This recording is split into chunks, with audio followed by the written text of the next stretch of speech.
Ladies and gentlemen, welcome back to the IWN YouTube channel. This year, NXT, July 28th, 2026. Watch party plus results. Hit the thumbs up, subscribe to the channel if y'all are new. Turn on the bell for all notifications. Make sure you share the stream. Spread the word.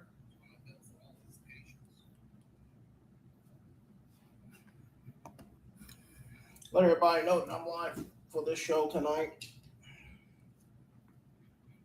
Don't forget the Underground WWE Women's Championship match will be on August 4th of NXT. Also, we got plenty of news to go over tonight this time. The only news I had last night was on Lola Vice's imminent main roster call-up. And we got a few surprise WWE news to go over. Of course, when I come back from full break, we'll go over the overall results, thoughts, and grade on the entire episode of NXT tonight.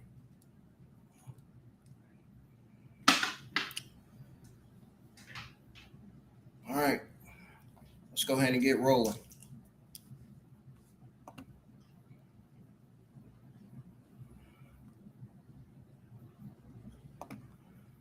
I gotta pull up Netflix first before I pull up the darn VPN.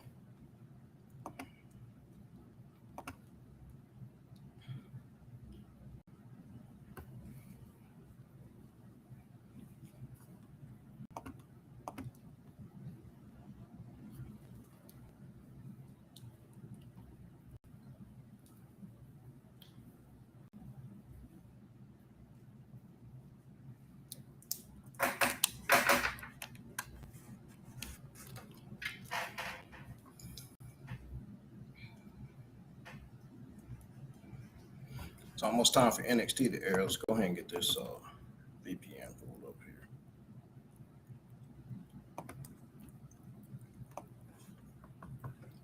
Move this over here.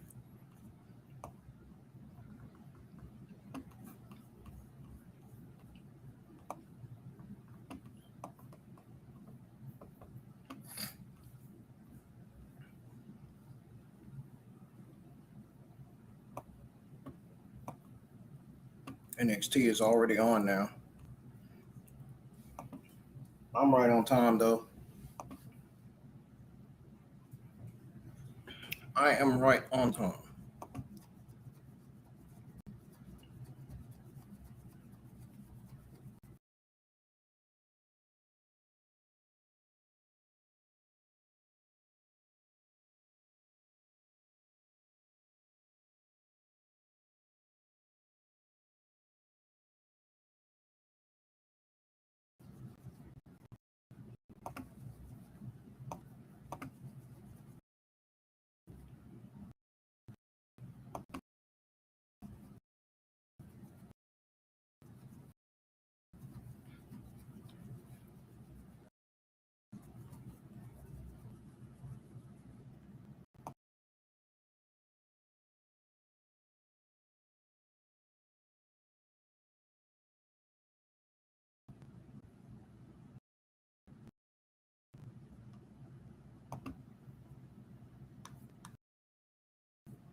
There it is.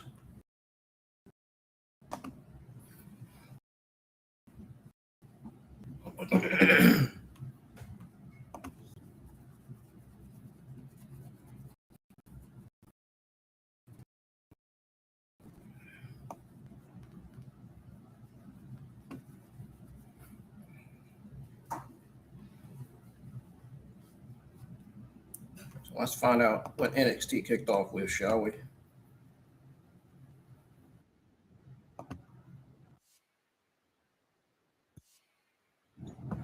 They're showing last week's NXT Championship Street Fight match. That's what they're showing.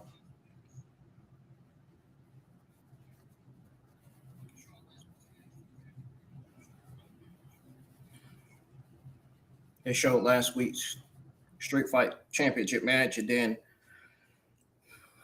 Cruz Montana made his debut on NXT.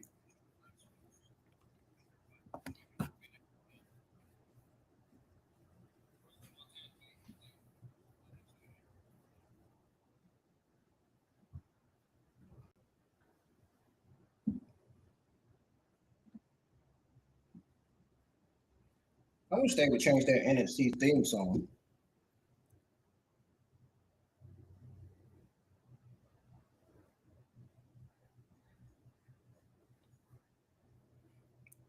What's Grayson Waller doing here tonight?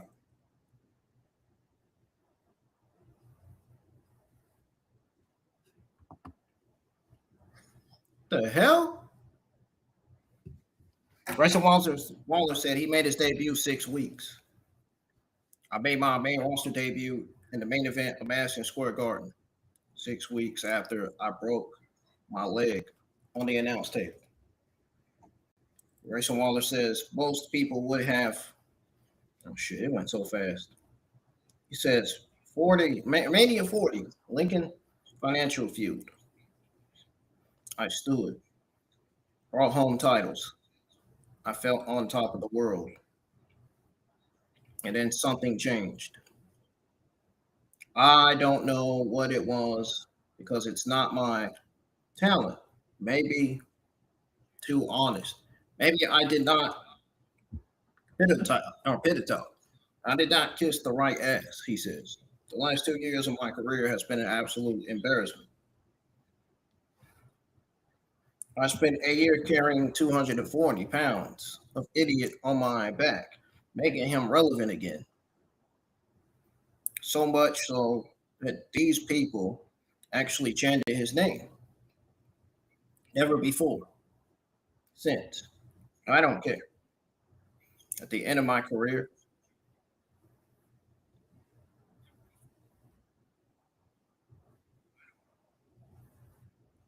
he said, the last year of my career, I pretend I was at the funeral. I committed to bid. I wore the silly hat. I climbed to the top of every arena in this country. I told the world just how good someone else was. And the ironic thing is, I was just for the funeral. Dying was my career, but it is a new day.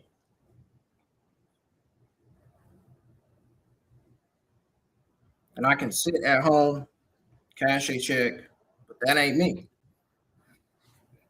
I got in the best shape of my life. I'm hungrier. He said, every day I have to warn myself mentally and physically because when I say I mean, I need to feel like I mean it. And I've got demons, says Grayson Waller, in order to get where I should be, I need to conquer some demons. The one that's been keeping awake at night for a long time is the NXT Championship. As you guys know it.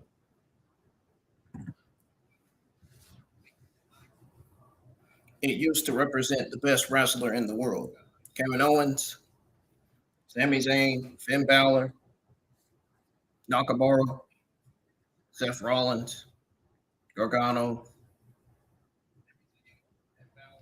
and even recently Braun, Melo. They get to the main roster, and the red carpet gets rolled out. They get treated like gods because that title represents the future of the industry. But I never had it, so I get treated like a Netflix ad break comedy ad. Not anymore. I announce I'm ready to take the NXT title. Because honestly, who is going to stop me? Cruz on 10, Cruz Montana. I love the new name. It's great. You walk here like someone met the people in about 6 weeks will have a shiny new toy and they will not care about you. What really frustrates me is Cruz walks in, looks. He's going to challenge for the NXT title straight away. Top guy in TNA. It ain't 2005, lad. Being the top guy in TNA is being like the best basketball player at the YMCA. I'm not impressed, says Grayson Waller. And what about the champ, Tony D? Why don't you come do something? You finally got a change to show the world what you can do because there was no one left.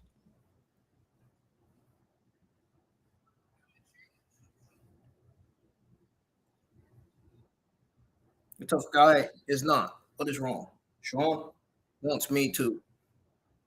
You tell him to tune up the band if he has a problem with what I'm saying. You're going to stop me? Going to stop me to commercial early? It is too early. Why don't you have an NXT have a message for the NXT roster?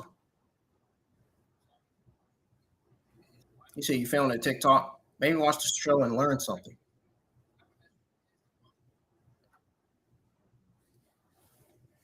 I know you are probably on TikTok. Maybe watch the show or something. Grayson Waller said the NXT roster is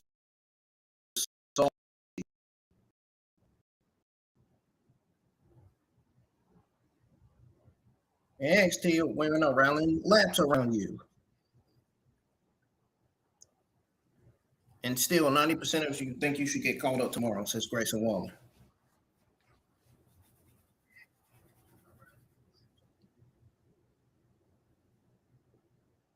But here's the secret. Look at that roster. Maybe 10% is ready. They are all women.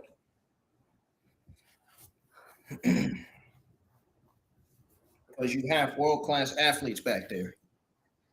I see in the tread all the passion and energy. And you come here and you are fine with putting WWE Superstar in your Instagram bio. Play wrestling for 6 months, impress the media. Orlando.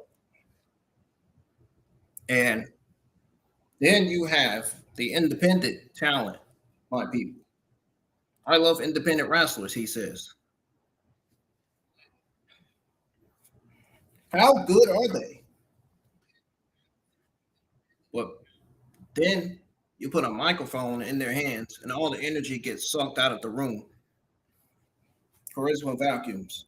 I know you are kind of looking over at Sean right now, seeing how he's freaking on the headset, but deep down, HBK is smiling, finally telling the truth.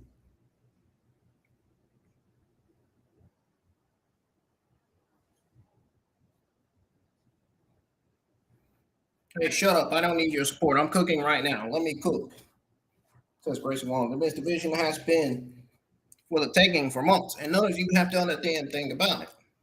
But I will. I will walk in, take the title. I will take every opportunity any of you were supposed to have.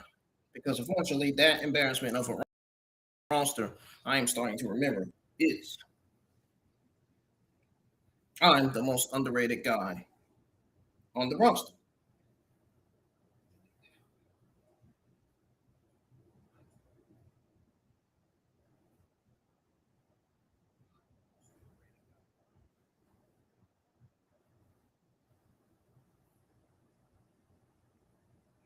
You want to give me an opportunity, WWE?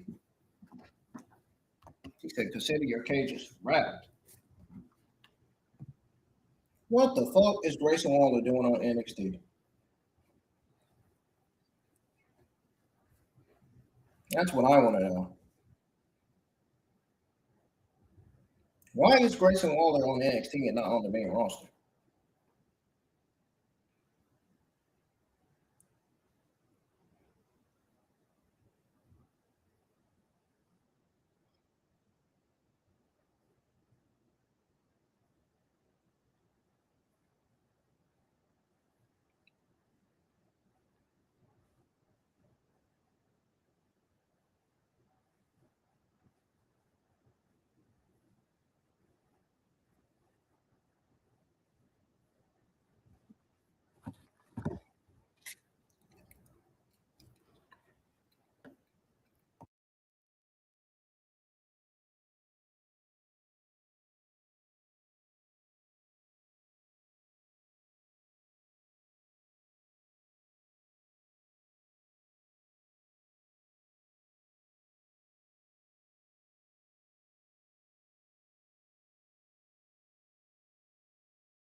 Tavion just mentioned Cruz. You have the Kam Hendrix, and we'll show everyone why you and me are on the face of this brand. Champ has a nice ring to it. You heard Waller. You heard what Waller said. He comes to NXT, tries to get the rope from us. I'm sick and tired of people saying we ain't it. We just have to show it. That is why tonight I'm gonna get my hands on Kam Hendrix. I know Kam.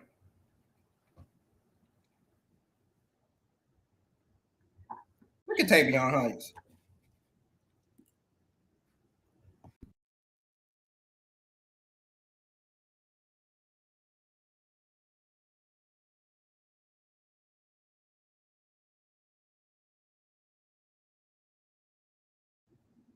We got Lizzie Rain versus Izzy kicking off NXT tonight.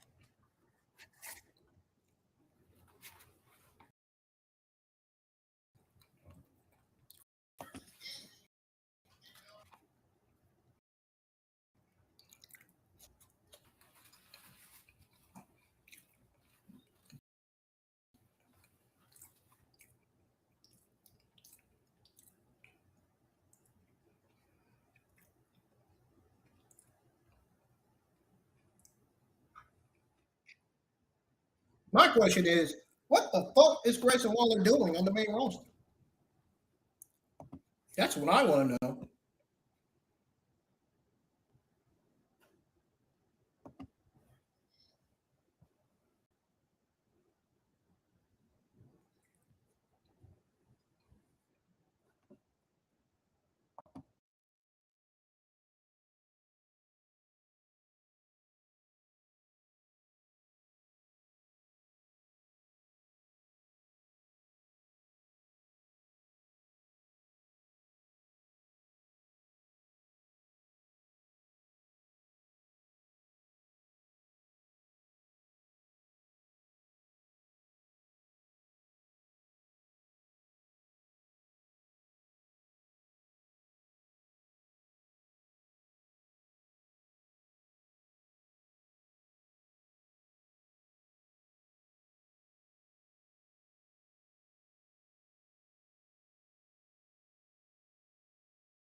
What the hell is Grayson Waller doing in NXT?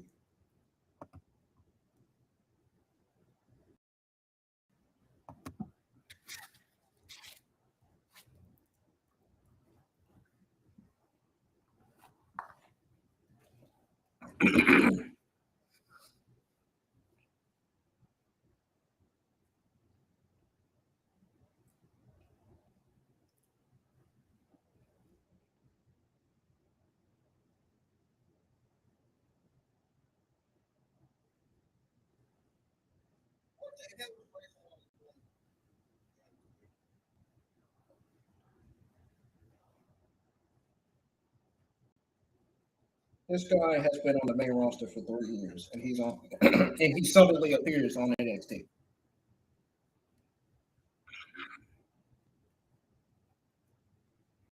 Like, make shit make sense.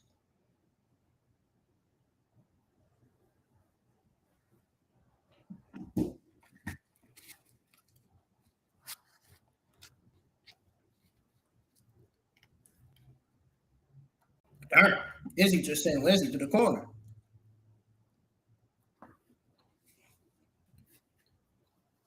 Hmm. An upside down suplex.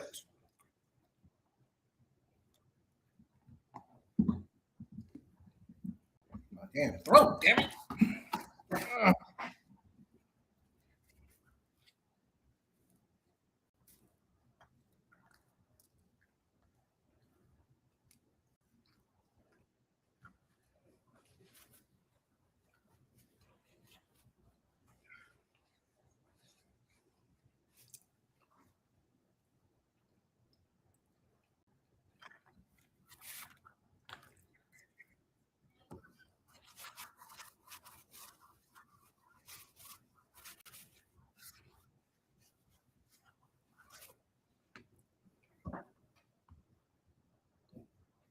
Uh-oh. There goes Lindsay. Oh!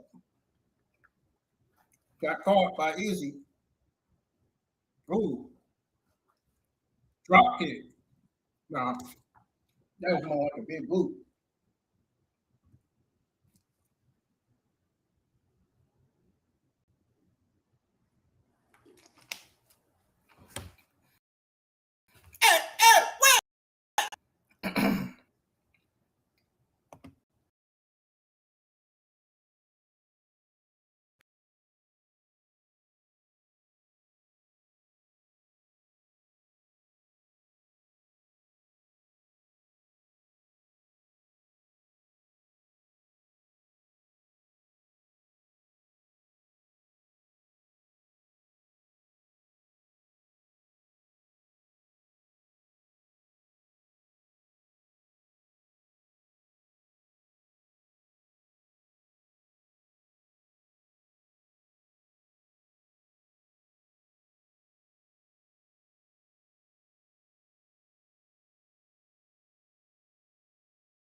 I had to reload Netflix already. He was doing fine.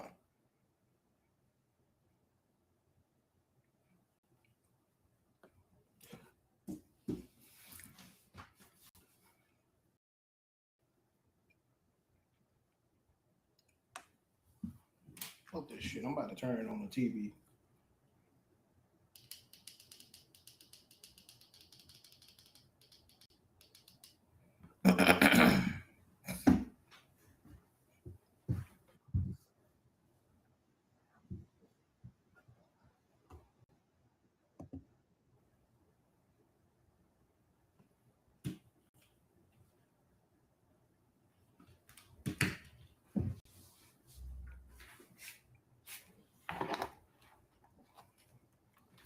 NXT's on commercial break on CW on Netflix internationally. It's not on commercial. It's actually showing the match.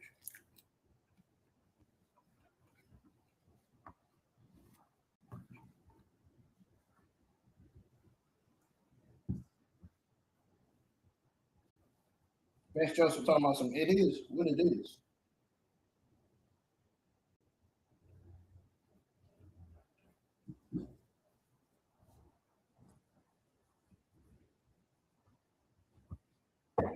Huh. Another big boot to Lindsay.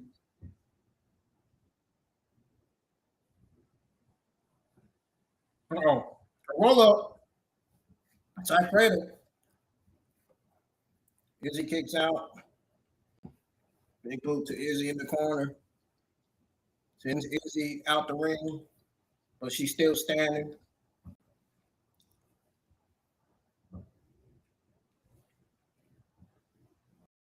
He just chopped the knees of Izzy.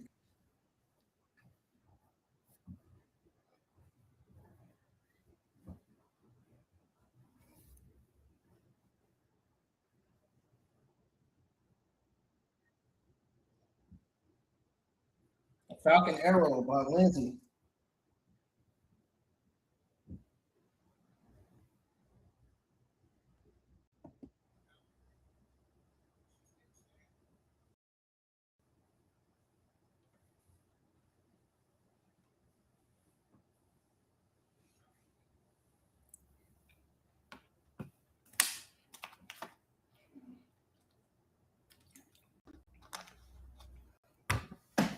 Uh-oh. Lindsay on the top rope. Oh, drop kick.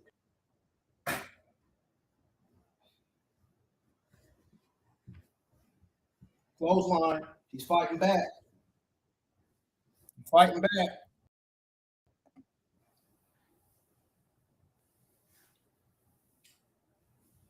Ooh, German suplex. That was like a. That's what it was, an exploder. I didn't say German suplex. Nico at ringside looking on, trying to make sure Izzy wins the match.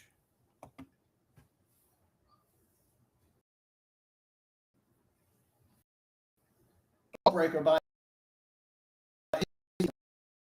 still up on her feet. Ooh. A spinning forearm. She's going on the top rope again.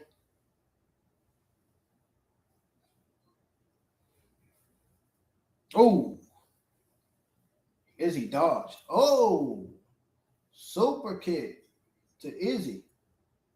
Uh-oh. Oh, sit out powerbomb. And Izzy ran kicked.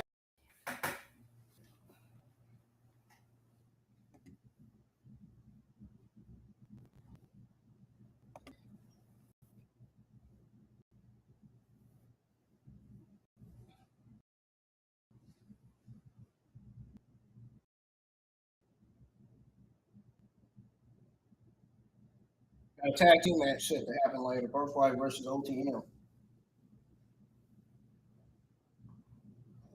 Shiloh Hill versus Tristan Angels will be on the show as well.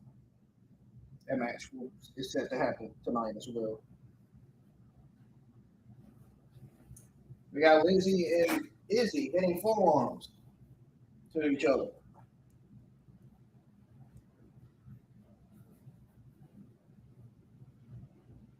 Uh-oh. Roll up.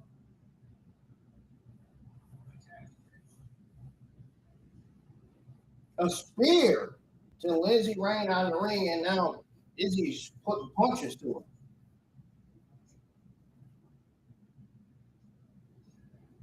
Oh, sends Izzy to the steel steps.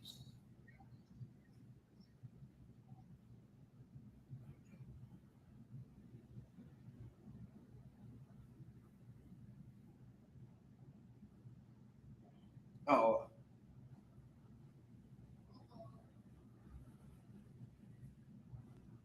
Darn! Izzy get that. Oh. I'm going for Lizzie Graham tonight, man. Still going for Lizzie Graham. Whoa! Behind you, whoa, what was that? What kind of move was that by Izzy? Ran into a knee. Izzy charging back in. He went into the cover. Rain kicked out.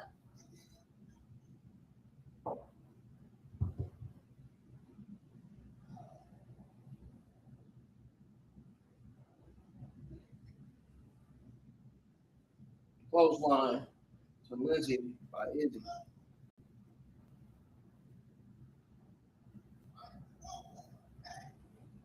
Izzy Dane just put down Lizzie.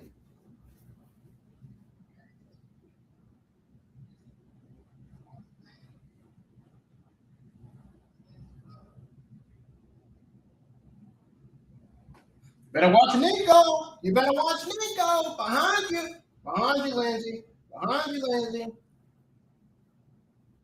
Oh my God. She's about to lose this.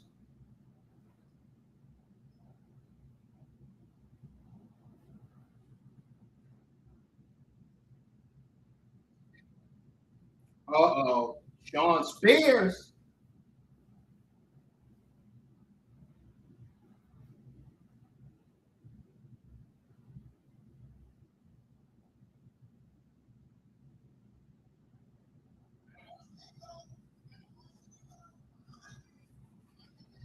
Leslie Rain was able to win, all thanks to Sean Spears.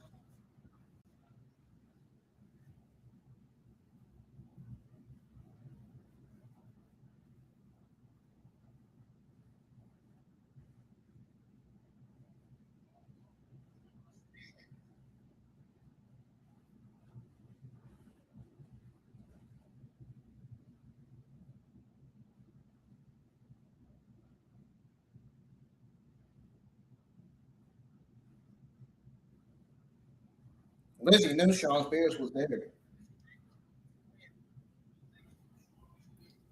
That's why she countered. That's why she took the opportunity. She knew he was there.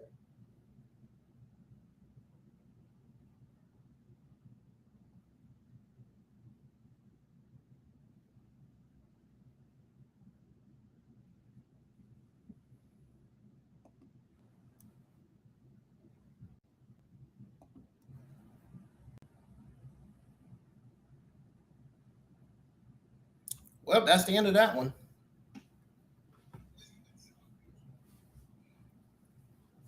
Got Noam Dar, Romeo, Santana talking. Uh, there's Sugars.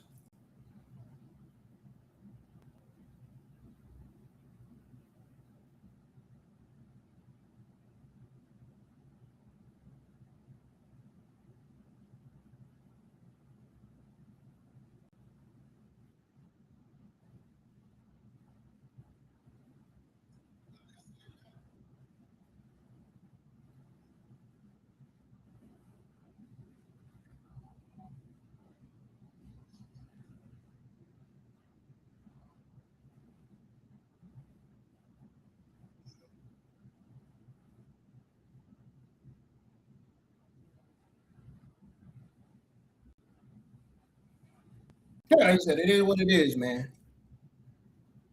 Now Kalani Jordan is talking to Santana.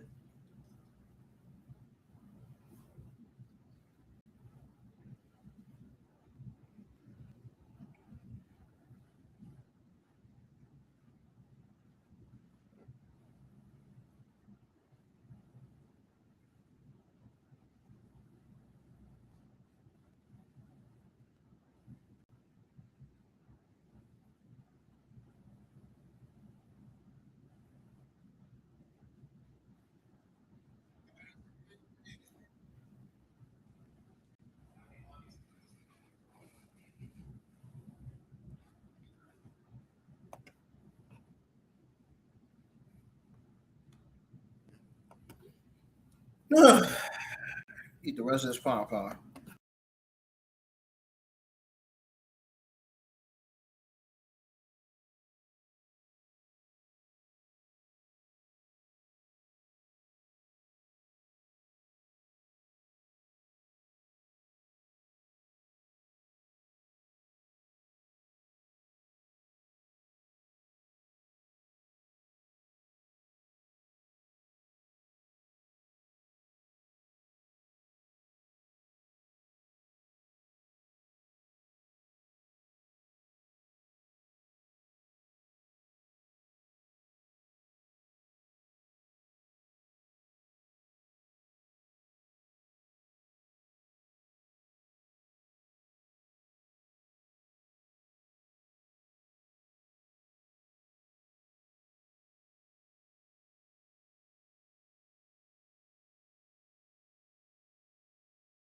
Booker T was on commentary. The way Booker T loses on commentary, bro. I don't. We got a video package of Lola Vice talking about her experience with the underground.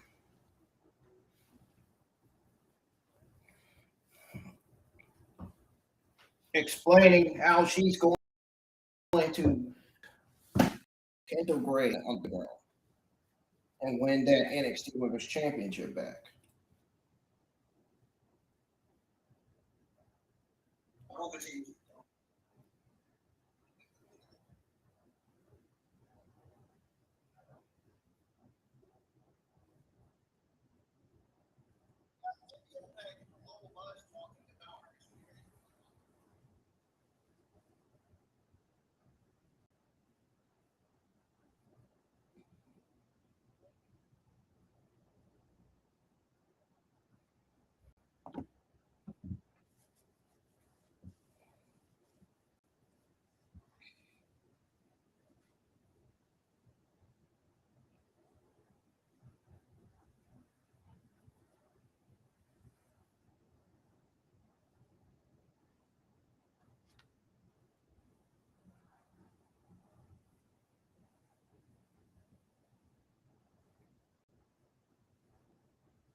Chutapo mexicano. Chutapo mexicano.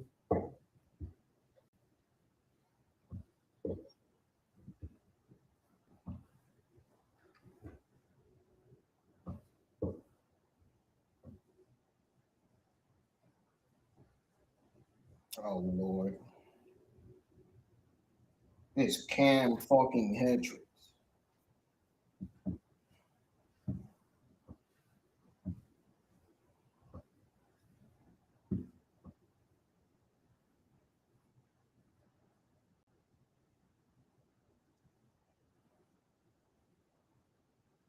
Kam Hendrix, man. Going up against Myles Borne for the NXT North American Championship. Man, this shit's got me written all over this match. I can already tell by looking at it.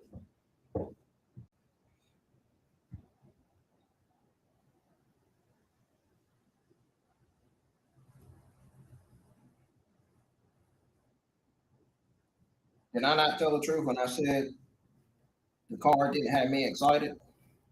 Well, so far the show hasn't really been that exciting, I must say. Other than Grayson Waller cutting that solid promo, that's about it. Yeah, Lindsay's good performance. That's about it.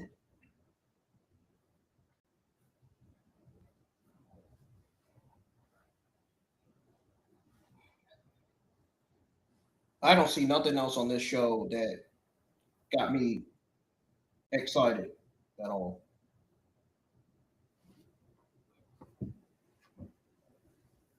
Like literally, there's nothing else on the show that gets me excited.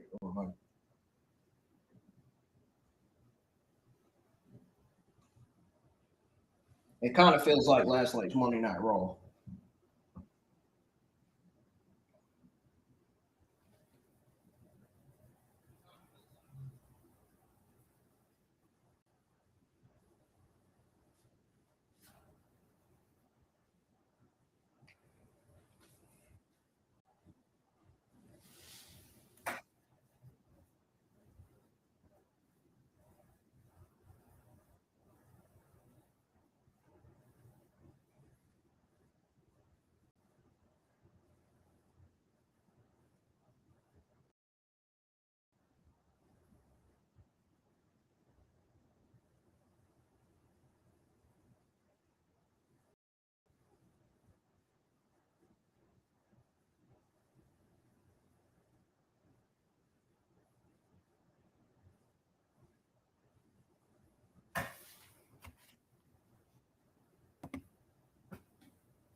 Yeah, that was a pretty solid promo from the Grayson Waller, man.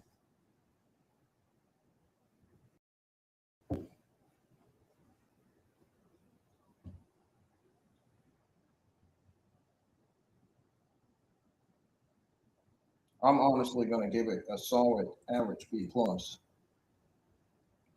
But still, why is he in NXT? Why is he still on there? Why did they just send him back there? That's what I want to know.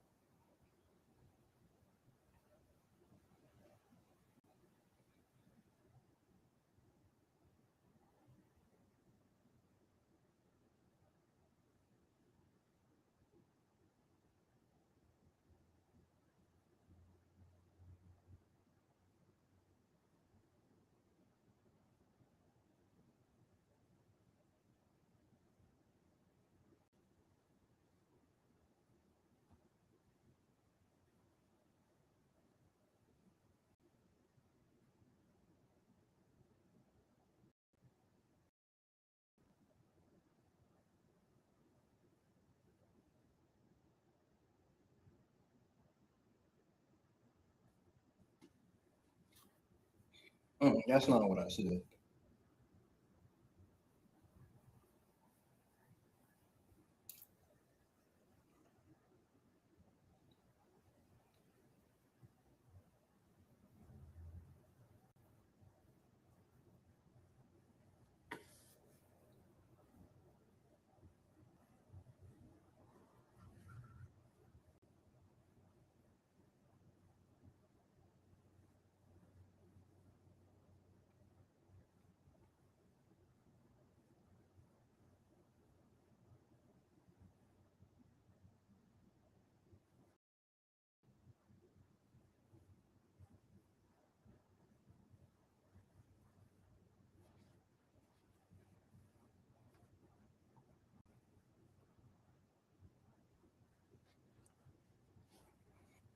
Thea Hall, Jada Parker talking about Jada's win from last week and Natty lost and stuff.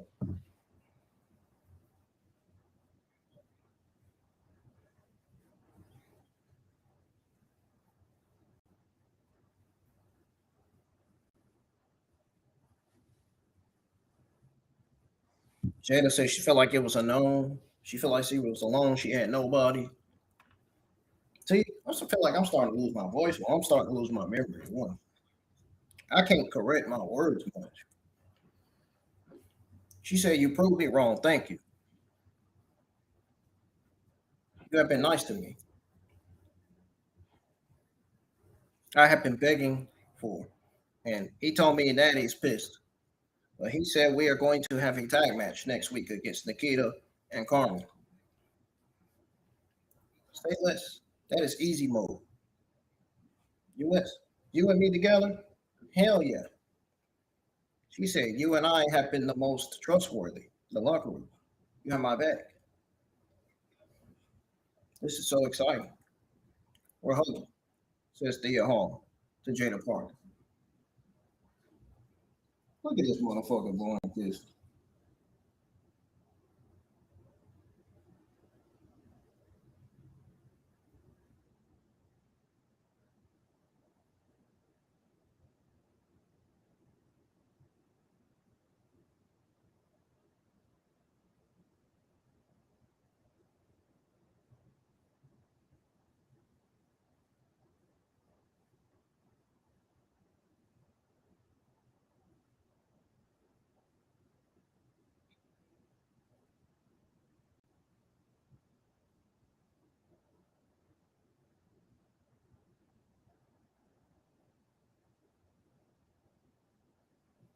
We got Myles Borne versus Kam Hendrix, NXT North American Championship.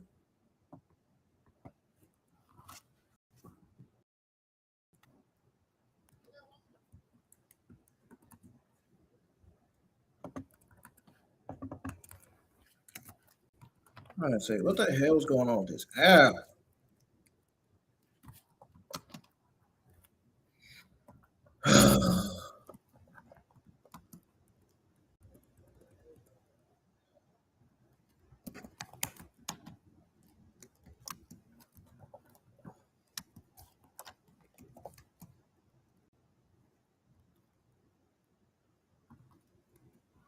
No.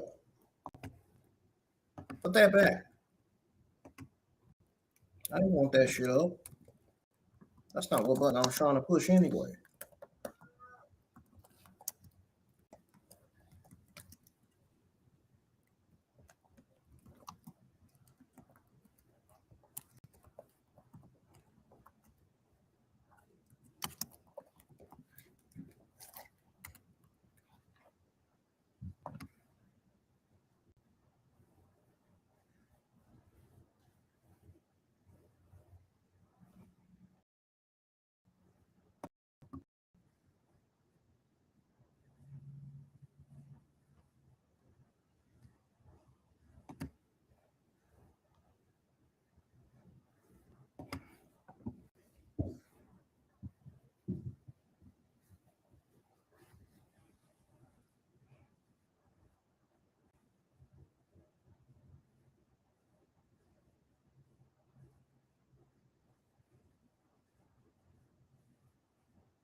Uh-oh.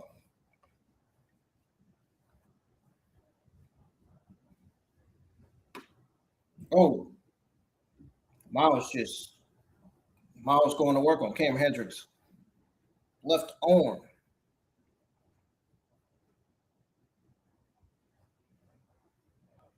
Cruz Montana. Just shook hands.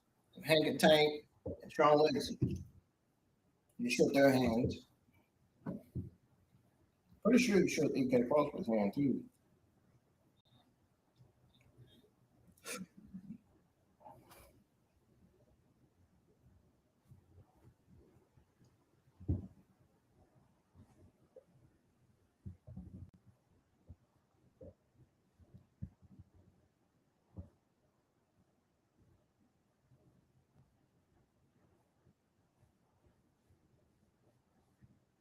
Why the fuck is Grayson Waller back in NXT with no plans?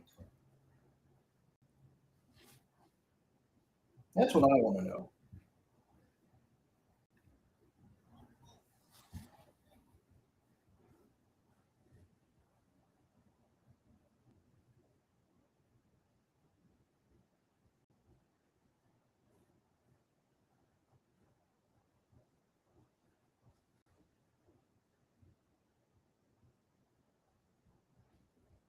I'm gonna be honest with you.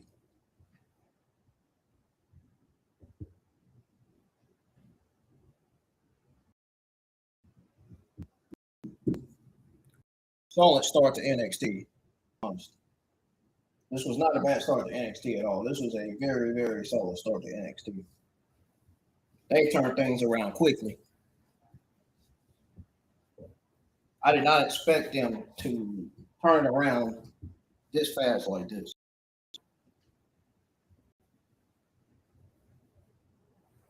Because remember, I have on the title for my watch party.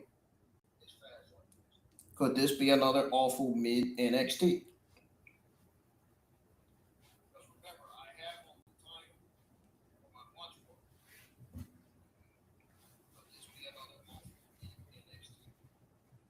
Right now, it's proving to be somewhat of a solid NXT so far, which is good.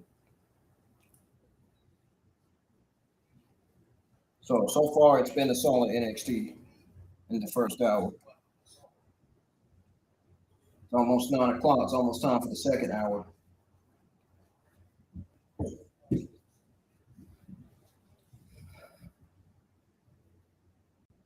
Hopefully, the second hour will keep up and be on the same level as the first hour.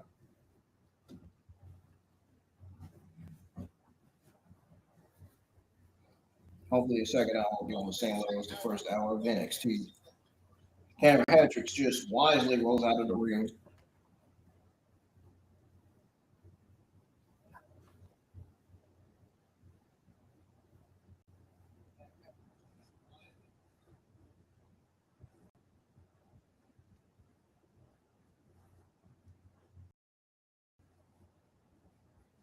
Myles Borne and Kam Hendrix hasn't done much in this WWE North American Championship match to make me watch, to make me stay tuned in so far.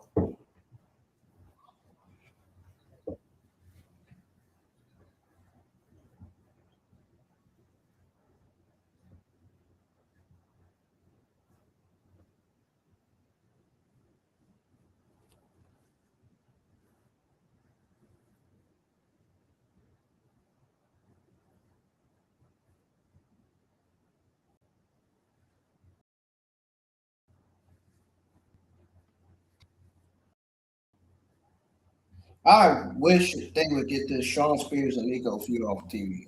I just don't like it. It's boring. I don't like it.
NXT has been a solid show in the first hour, yet there's been no story coming out of this show.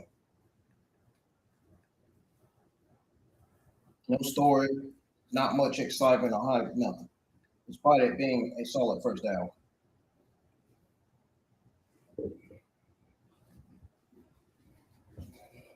We need to start seeing stories, man.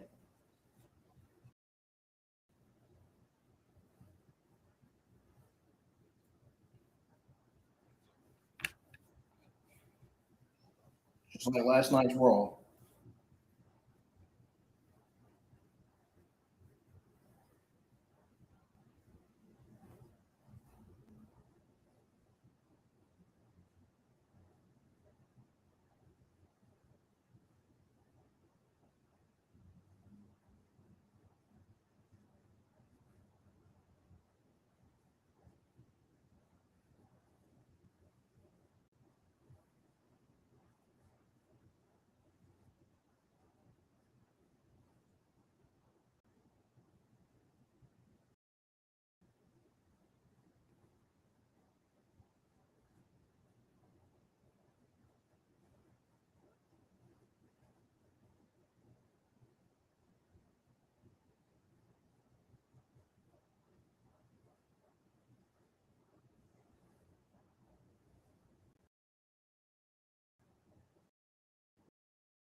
It's officially 2 hours, and so far,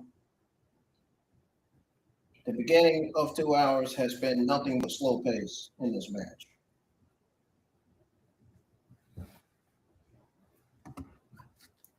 Nothing but slow pace coming out of this North American Championship match, man.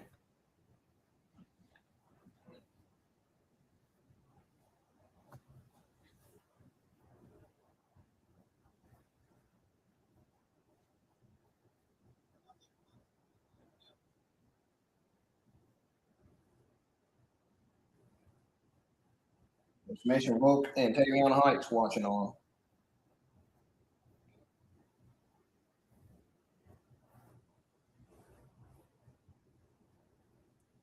What the hell? Did Tavion just walk out of the locker room?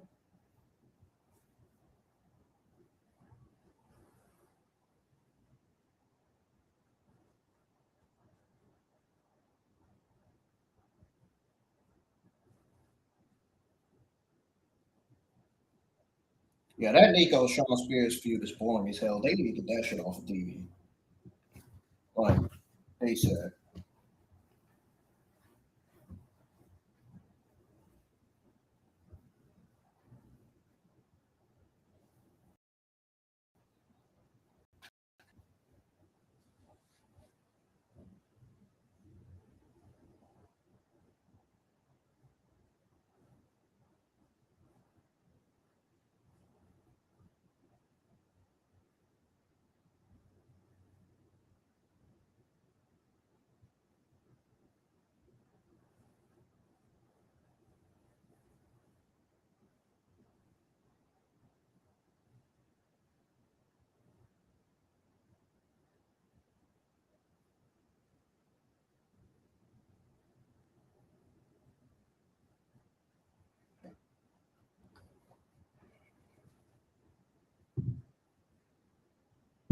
Yeah, this match wasn't all that.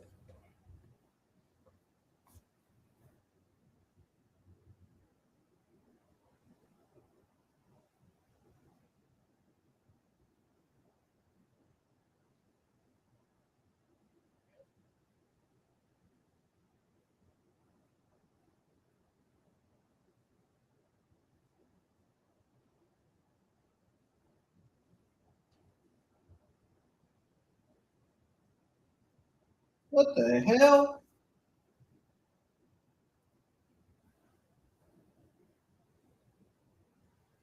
The Vanity Project just came out and stomped Tavion Heights and Myles Borne. So it seems like we are getting this tag match next week. Looks like we're going to get a much better NXT next week. Not only is the NXT Tag Team Championship match next week, Thea Hall and Jada Parker versus Nikita Lyons and Carmen Petrovic. That tag team match is next week as well. So that's two matches announced for next week's NXT. Two tag team matches official by Robert Stone, the NXT GM.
You say you better remember, we're always going to be here.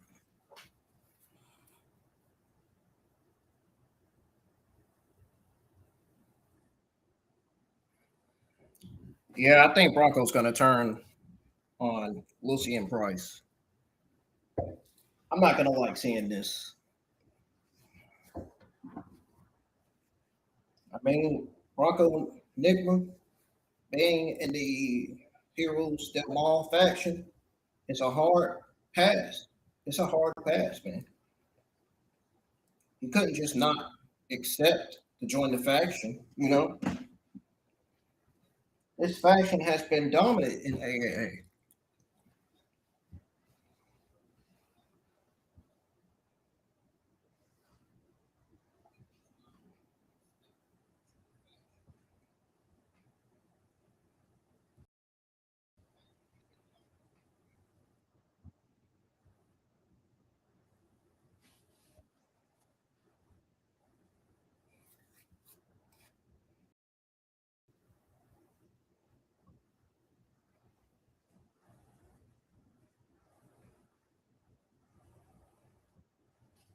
They got some nerve to show Liv Morgan. They literally have some nerve to show Liv Morgan, knowing we know that she has one of the worst title reigns as WWE Women's World Champion. Another woman with the worst title reign ever, Jade Cargill. I'm glad that WWE Women's Championship is still not on her.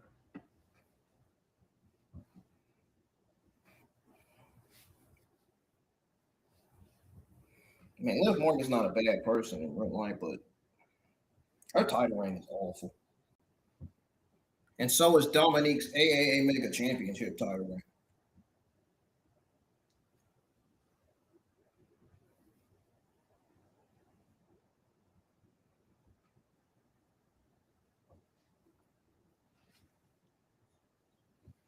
I don't think Angel and Berto approves Lucy and Price too much. The way they was looking at him. Dang.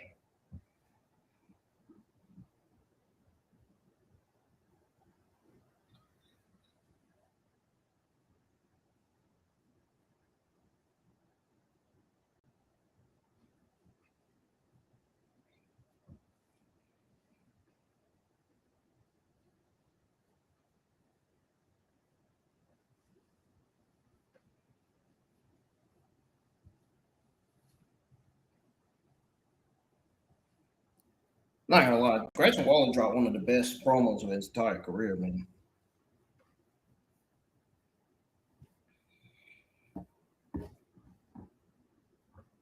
Good stuff coming from Grayson Waller. Makes you question why the main roster kept him off of TV this fucking long.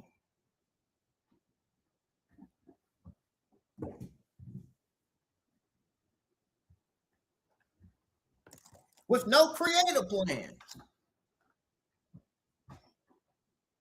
Because Triple Fraud and his shitty administration and delusional WWE creative team are a bunch of dumb folks and don't know what the fuck they doing with talent like Jordan Grace and Ilya. Always keeping them in tight January because they ain't got no creative plans. If that's the case, you might as well send Ilya Dragunov and Jordan Grace over to Monday Night Raw. Hell, you might as well send Grayson Waller back to Raw. Because you really think NXT is going to book Grayson Waller? Are you serious? They're going to do him exactly how the main roster did him.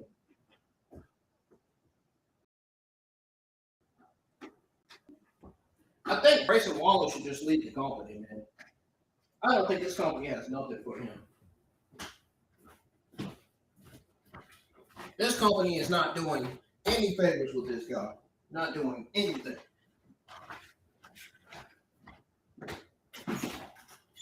No. Absolutely not a damn thing with Grayson Waller. Goes to show you how the administration and the WWE creative writing team keeps wrong. looking at a fucking afterthought.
What did Robert Stone even say?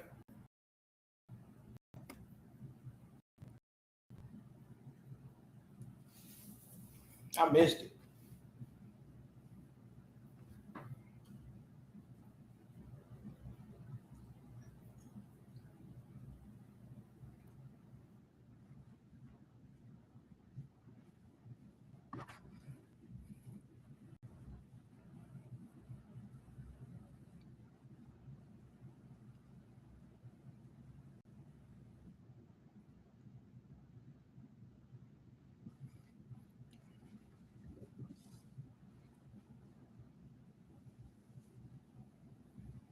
We'll find out what match that was that Robert Stone just made official.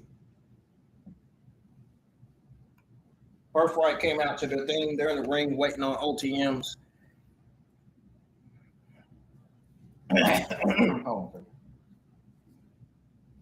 They're waiting on OTM. Out the Muds, Bronco Nigma, and Lucien Price. Who the hell is that with the damn Detroit jersey on?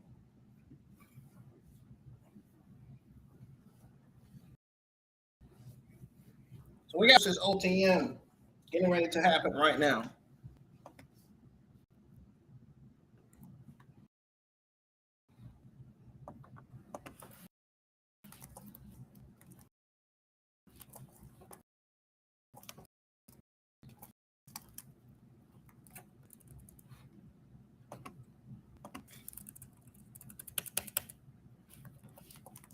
I have a feeling Bronco Nigma's going to turn on Lucien Price tonight.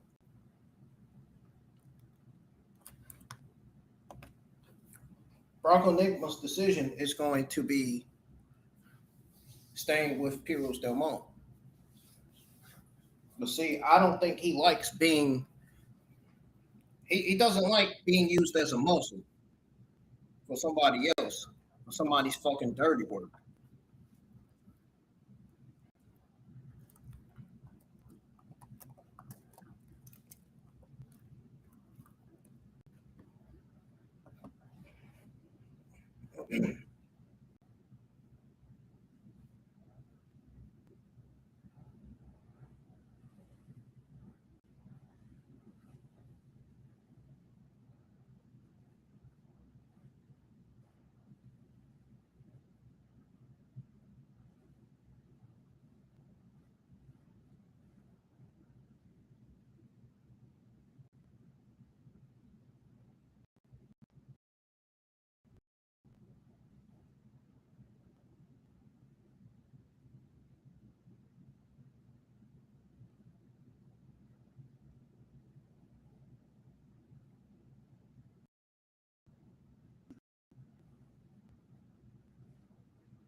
Connor's trying to give him some breathing room. Now he's trying to run.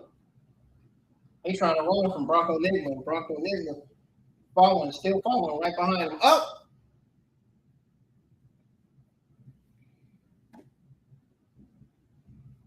Stacks chopping down the knees of Bronco Enigma.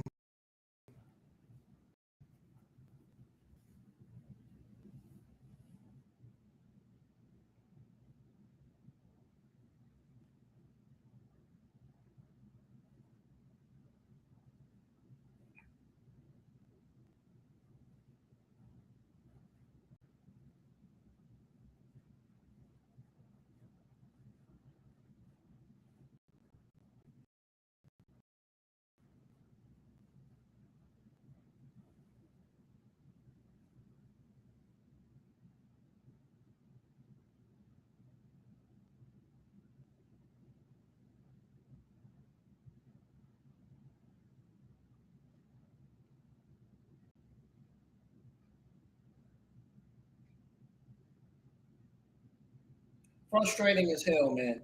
They go from sending Gargano, Francie, and now Grayson Waller back to NXT instead of actually booking them all on SmackDown. And it's just they want to wrestle, man. It's very frustrating as hell to watch. It really is.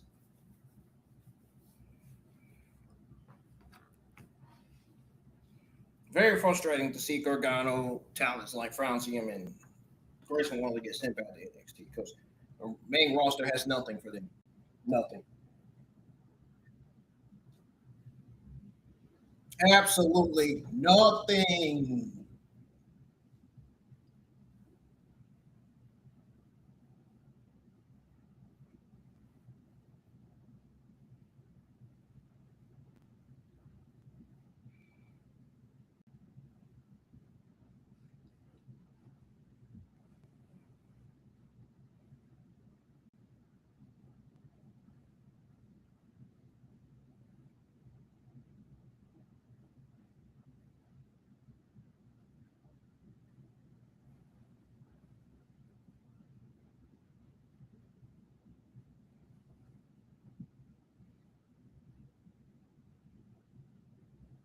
Wow. That was a huge backbreaker.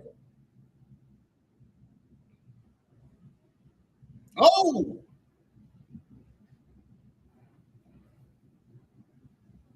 code breaker by Stacks to Bronco Enigma.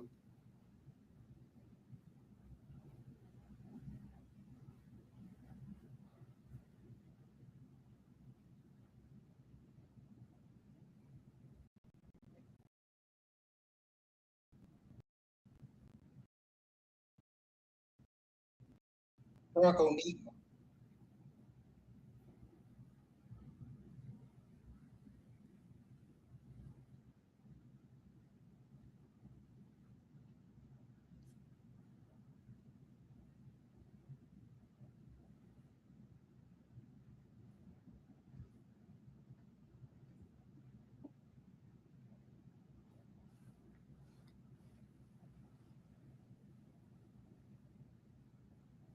Boom. And a kick out by Bronco Enigma.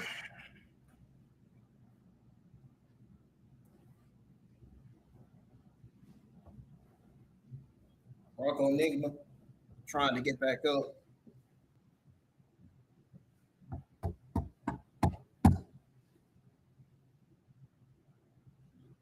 Fans are trying to give Bronco the energy to get back up.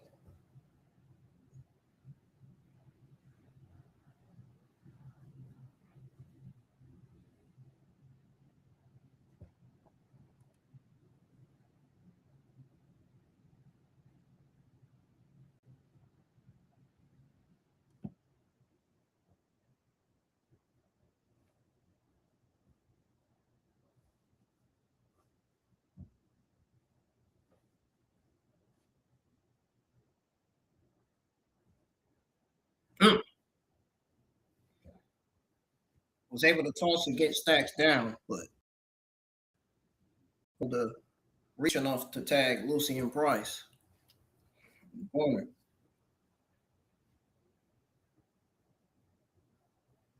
He has got to make a tag. Stacks just bulldozed Lucian Price, sending him out of the ring.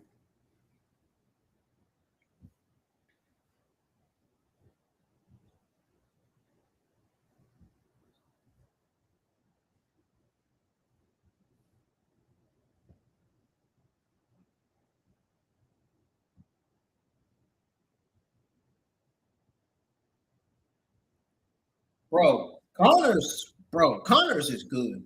Connors is fucking great. Connors is going to make it to the main roster. I can see it. He has potential. That guy has a lot of potential written all over him.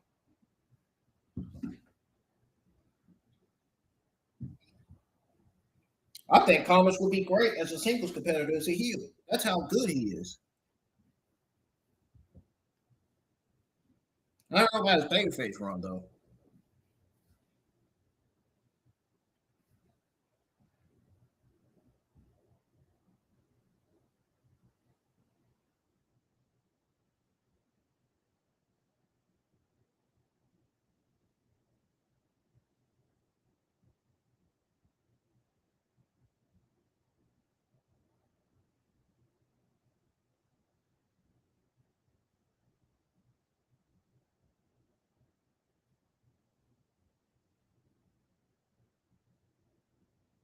Oh, there's Humberto and Garza.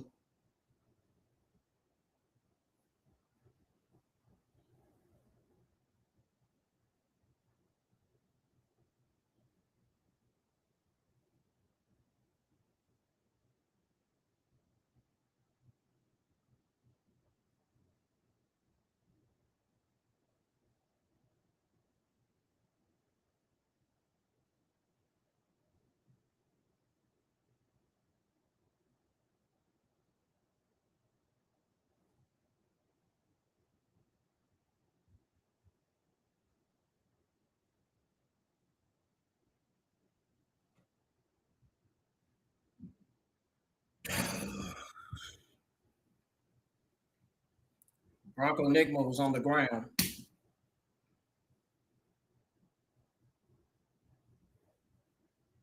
I think they get ready to bring out a star in Lucian Price. I think Lucian Price is about to go solo because Bronco Nigma's about to turn. He's about to make the choice that he's going to join. He's going to continue his run. He's about to make a choice that he's going to continue his run with Piros Del Mar.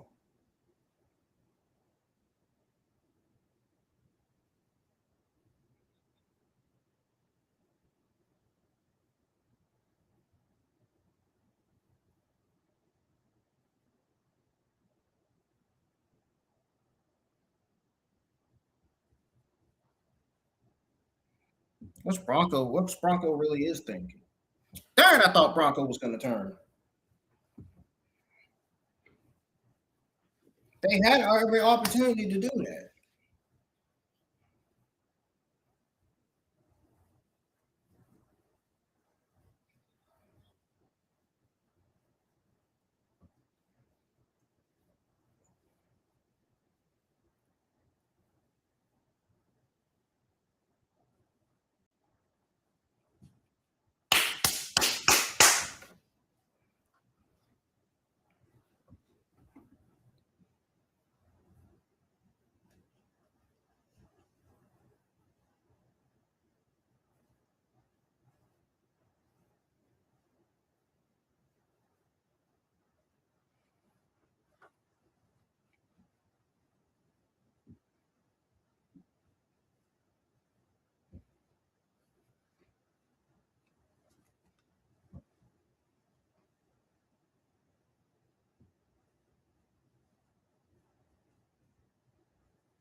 Dude, that match between Myles Borne and Kam Hendrix was mid garbage, dude. There was too much slow pacing in the match. Way too much.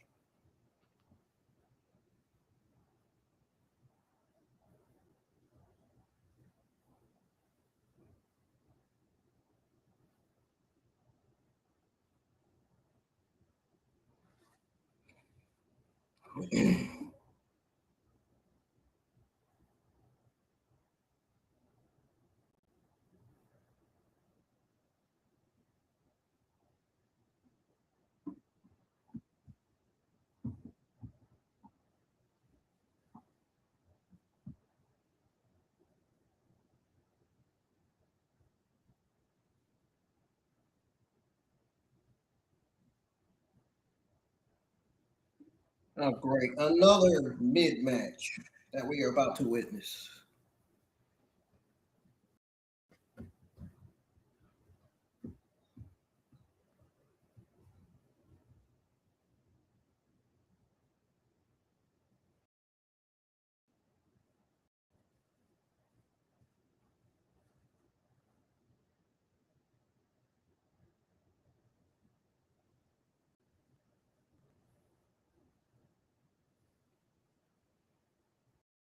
Does not.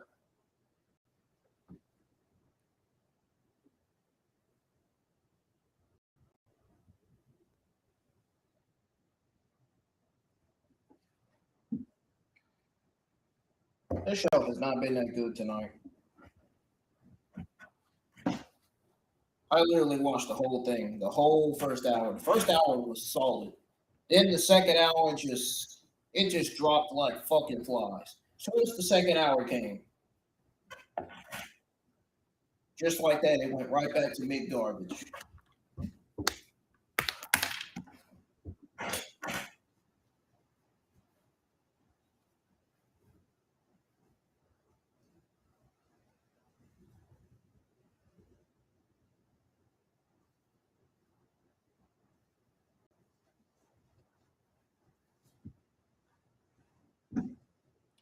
I am ready to have my break from streaming tomorrow, dude. I'm ready for my hour.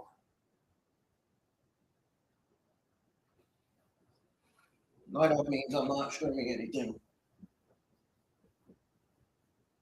But I will be working on a bunch of thumbnails tomorrow. I'll be working on a thumbnail for my Pokemon Horizon watch party for episode 17, 18, 19, 20. Friday SmackDown, SummerSlam Go Home Show, and watch party and results will be scheduled and ready. And then WWE SummerSlam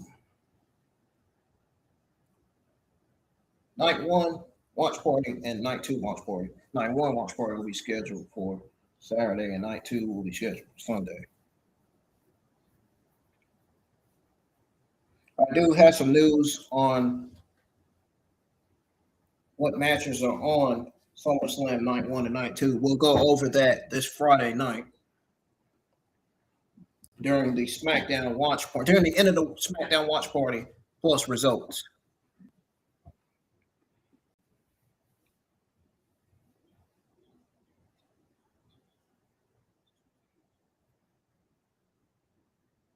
I'm going to have a look at that news again today, but we're going to go over that news this Friday night at the end of the SmackDown watch party results. I'm not going to repeat it again. I want to repeat it just in case nobody didn't hear it. Because other people are going to be tuning in, listening to my watch party, listening to me going over the results, thoughts, and, grade and all that.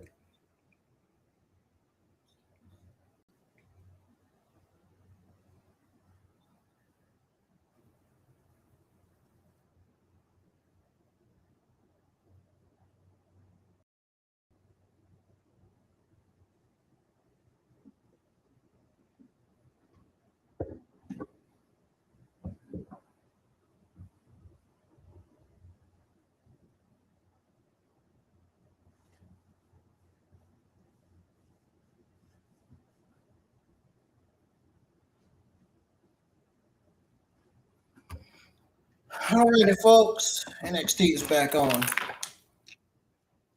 What in the hell?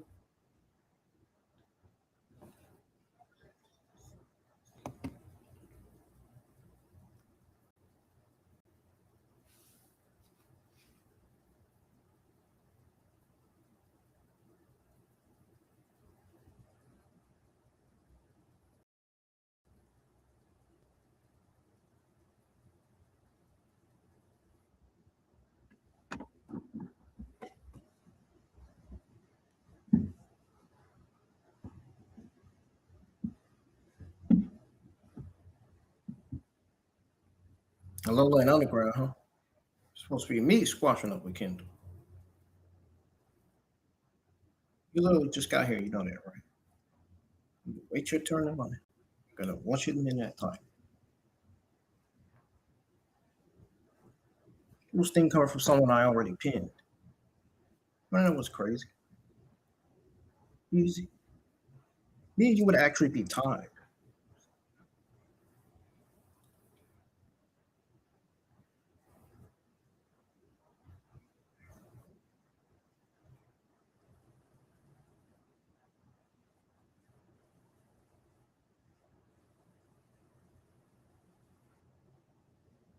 She said this women's division doesn't rebuild, it reloads.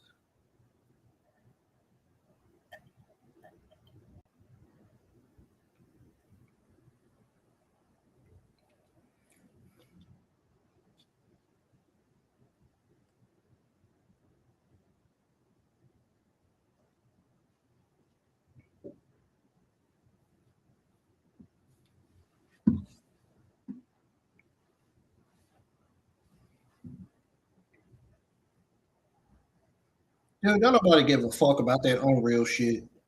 It is not that serious to me. Everybody fussing about an Unreal show on Netflix. They fussing about Unreal season 3. Man, I can care less about that. Really. That is not a big deal to me. What's a big deal to me is Triple Fraud's administration and their fucking shit, bad creative booking and writing.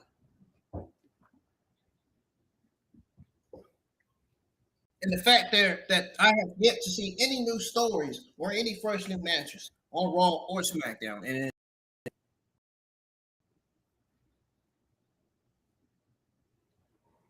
that match between Myles Borne and Hendrix, that shit was fucking boring. That shit was terrible.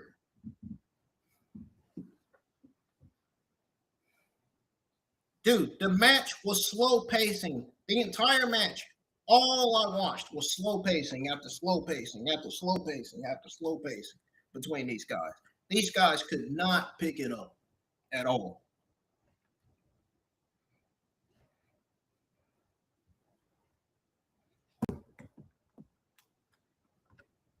I'll be so glad when they get that Nico Sean Spears feed off of TV. Nobody you do.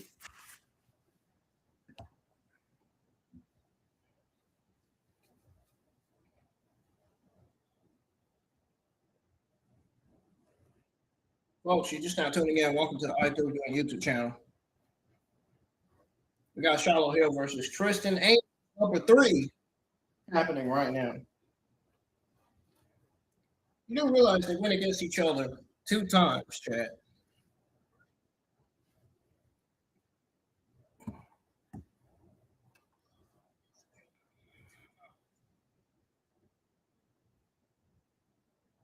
So let me ask everybody a question. Was I right about the show so far?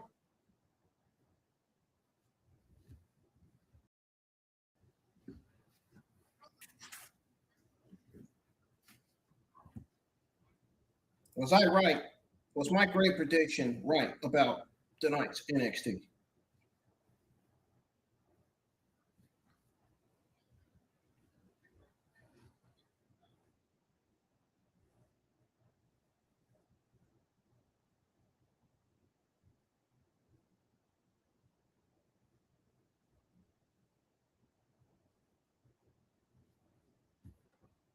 Bro,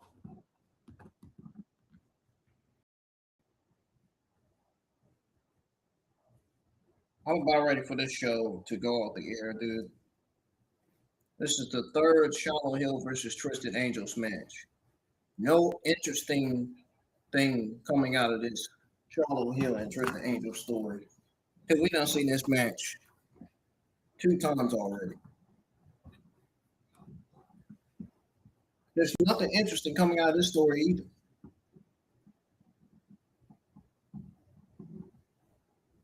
Man, I tell you, wrestling between this week and last week, this week and last week's wrestling has just been absolutely boring. It's been absolutely awful. Except for AAA. AAA is the best wrestling show that WWE has this year. Might as well say their only best wrestling show.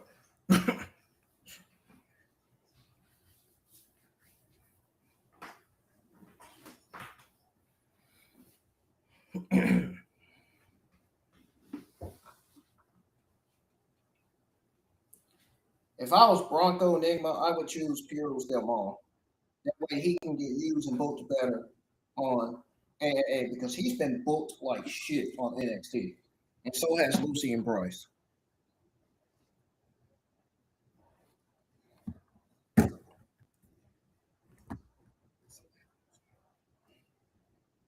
He's being booked a lot better on AAA.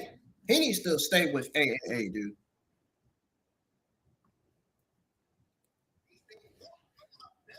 I think that's where Bronco Enigma needs to be. That's where he needs to stay.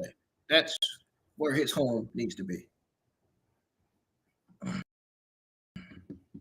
Meanwhile, Lucy and Price find his way up to the top of the men's division so that way he can get called up. Honestly, I would repackage Lucy and Price, give him a good gimmick that he can get over, that he can get used to, and give him some solid promos to cut, man. As singles competitor. Change his moveset a little bit. Give him moves that he's willing to do.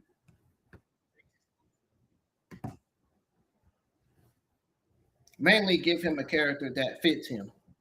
A gimmick that really, really fits him really well. Gotta get him over.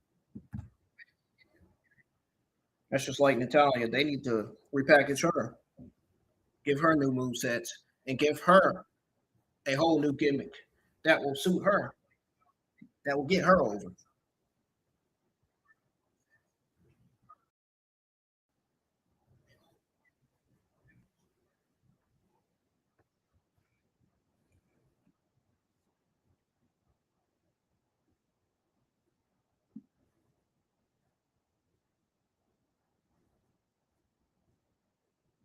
My great predictions was a mid-seed garbage.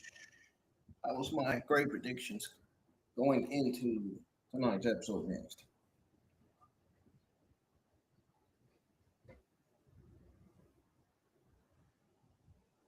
You guys will find out right at the end whether I'm right or not. I will let you know and confirm that.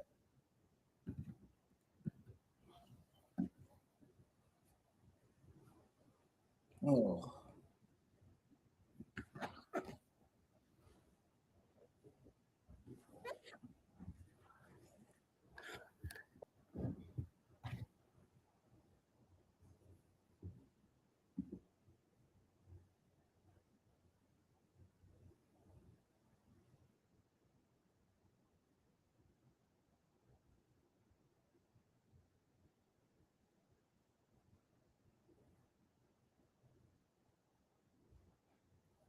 I honestly think Grayson Waller deserves a second chance.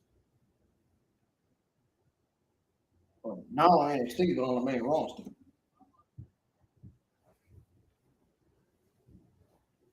But I think at the same time, he'll do solid in NXT like he did before. Like he did a long time ago.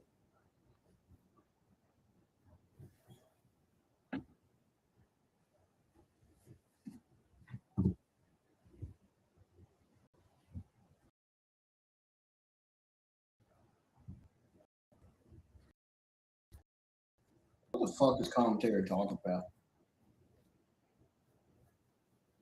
Vince Joseph talking about some boogeyman on commentary.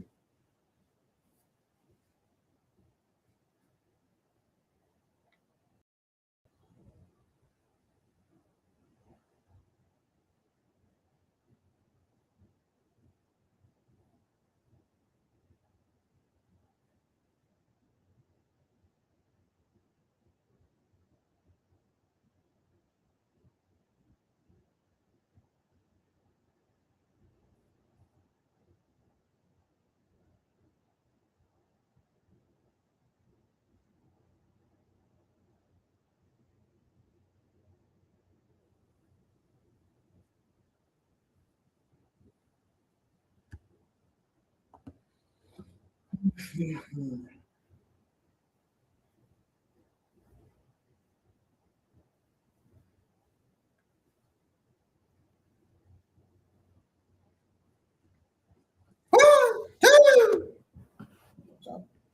kind of like Jessica, the referee on the main roster.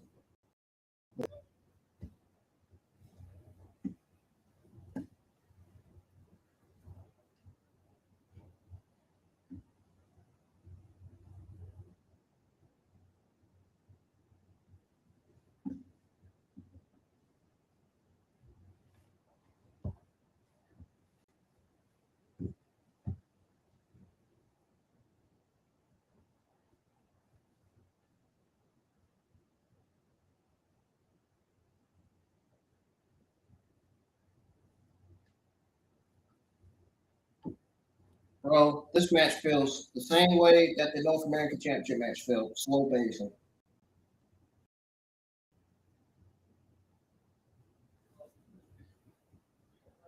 This match legitimately the same way as the North American Championship match. The same way how the North American Championship match was. Slow fucking pacing.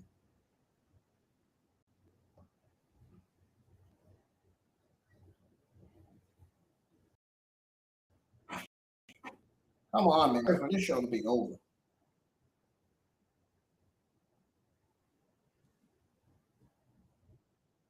This show's boring tonight, dude. I'm ready for the show to be over.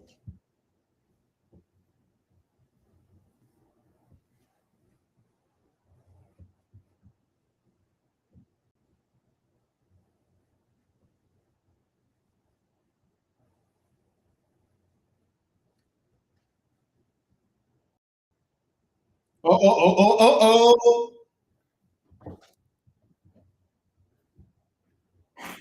Sound like a Vince Joseph truly does sound like an absolute ghost on commentary.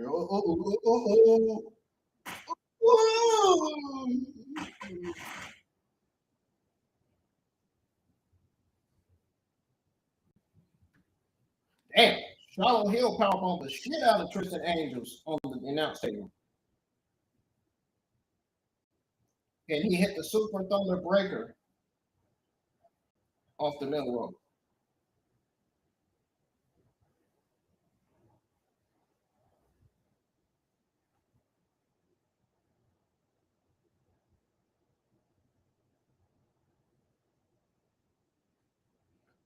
Here he is, Cruz Montana. Montana! Don't panic. Don't panic. No, I'm talking about French Montana when I say that.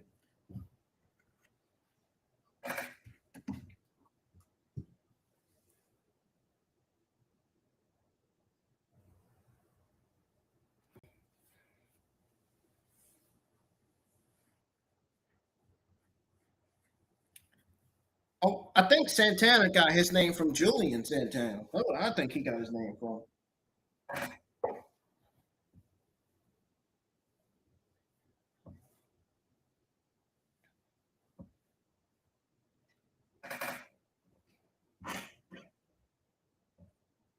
Julian Santana, one of them old school rappers.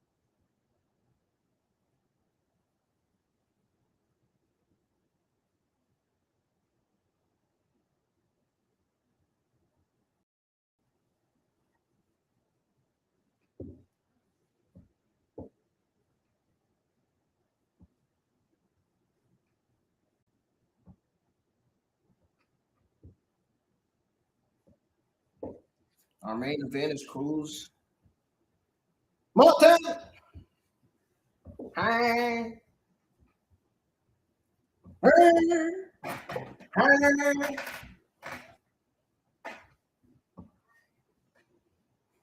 You tell me they gave him that name because of French Montana, man? Come on, man. Come on, man. You don't want nowhere on that French Montana, bro. What's wrong with comparing him to French Montana? What's wrong with people online, man? Oh my goodness.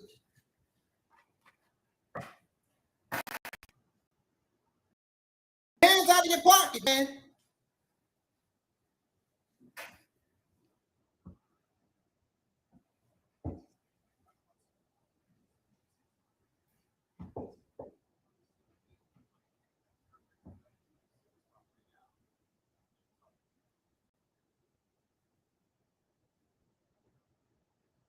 NXT still on commercial break.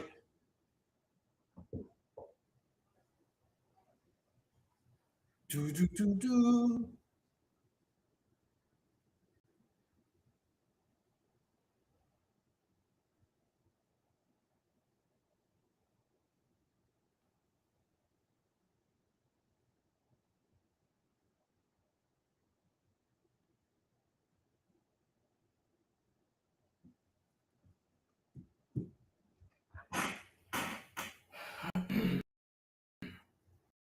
Oh.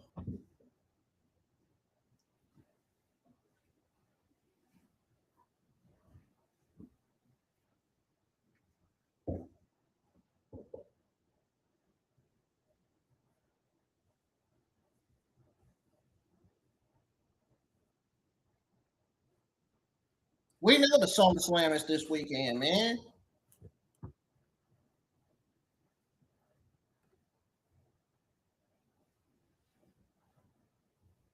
We got Myles Borne and Tavion Heights versus Panty Project. I think that's where Tavion Heights is going to turn heel next week.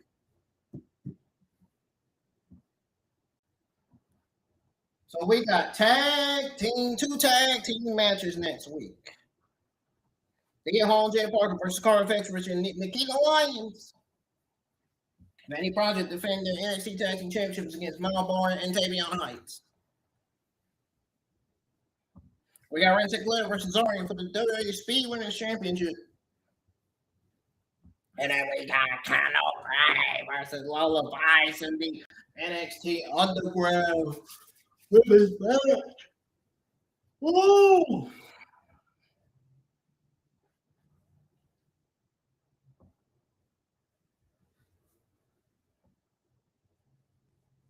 This women's division is cooking, eh? It's cooking, eh? Here comes Montana.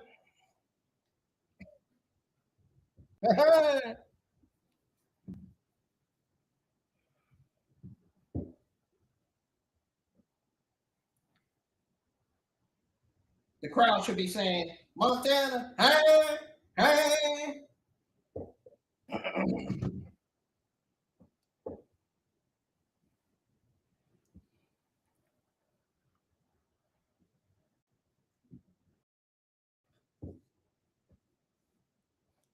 You know, it's superstar in NXT.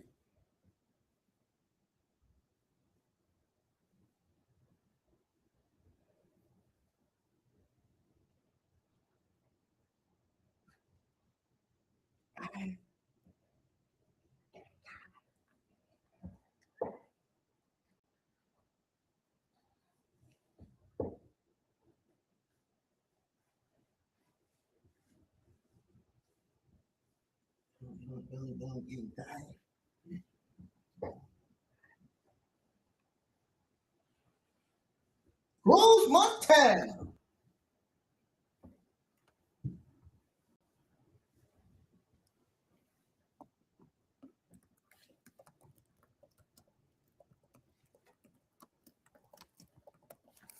Cruz Montana is here on NXT. Yeah.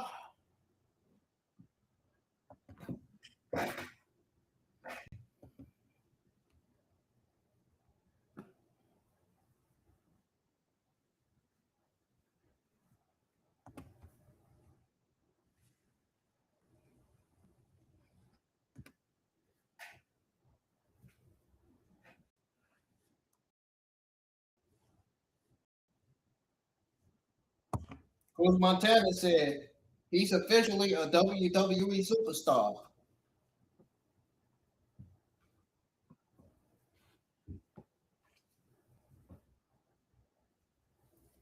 He said there was a lot of times where I can see tomorrow.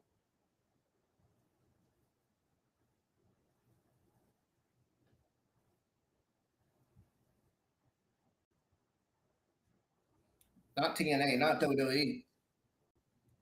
Another day of life. When I came up, it was in some of the toughest cities. Son, Bookie down. Bronx, says Cruz Santana. Every day was a struggle and a fight to survive it, I told you.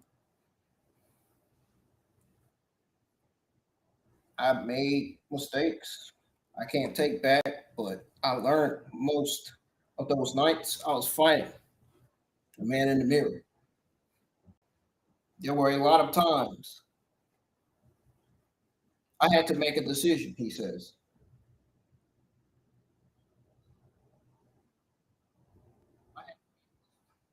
Another story of wasted potential or be the man that my father. Then they told me I had reached my ceiling as a tag team wrestler. He said he reached his ceiling as a tag team wrestler. He said, I will be honest. It did something on the inside to me for 20 years. I fought the toughest. I was on a losing streak. Then I started to win. And every single step forward was not me chasing validation. It was me proving and taking advantage of the opportunity I was given at a second chance. I rebuilt my career one match at a time, one city at a time, one opportunity at a time. Opportunity at a time. I tell you this because I've got to get this off my chest. I love and appreciate what TNA did for me.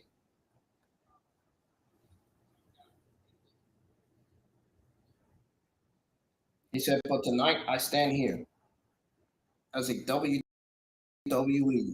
superstar and thing was given to me.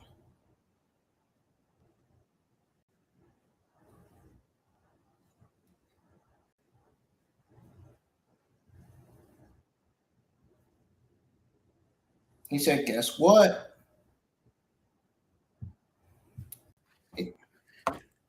I'm at the beginning of the chapter of my whole life. Guess what?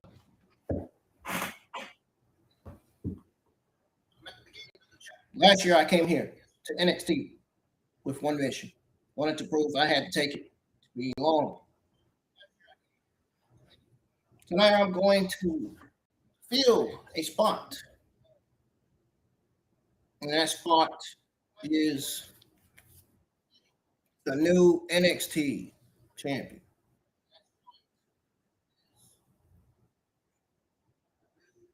And check me to the Grayson Waller dude. He said, check me to the Grayson Waller dude.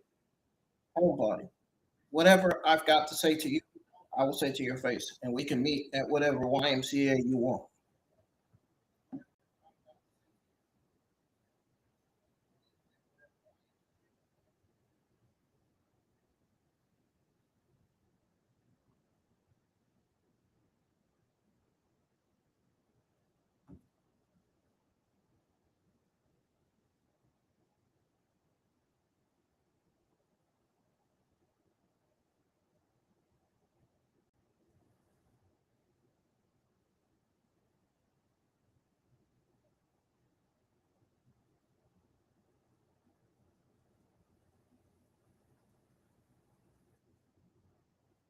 He said, welcome to NXT, Cruz. Since you wanted to interrupt me last week, I want to come out here and introduce myself. My name is Tony D'Angelo, the NXT champ.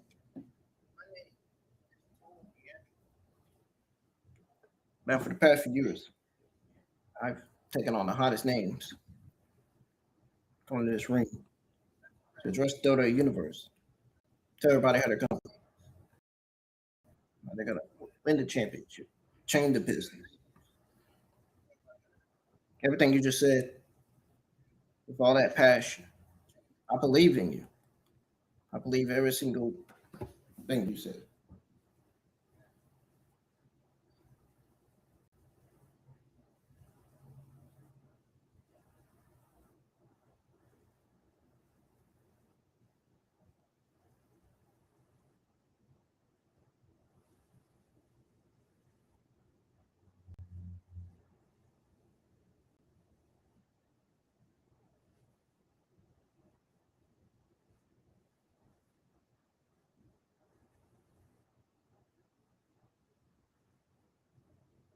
He said, "I'm going to cut your ass off right there." He said, "I'm going to show you exactly how I'm going to take that spot."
Finally, it's off the air.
I'm going to go on a full break, folks. It may take a while, it may not. If it takes a while, then don't be surprised.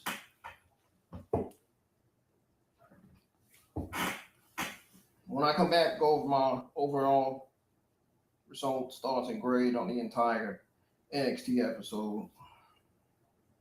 Go over a couple of day news and then end the stream. I'll be back.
All right, I'm back, folks.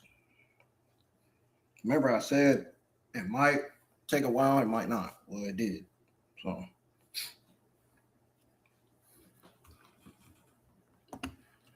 now we can go ahead and go over my overall results, thoughts, and grade on NXT Season 20, Episode 30.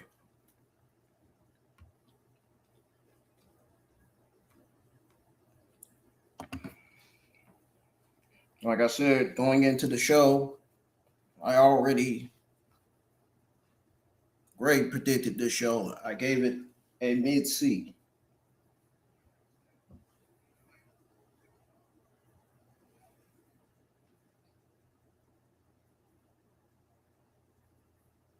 Well, guess what? My prediction came true after all tonight. So you know what that means. It means IWN was right once again.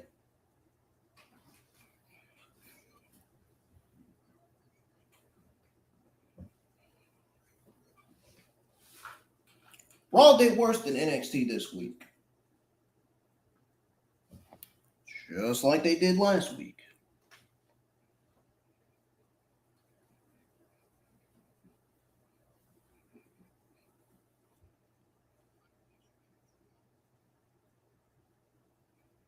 Now,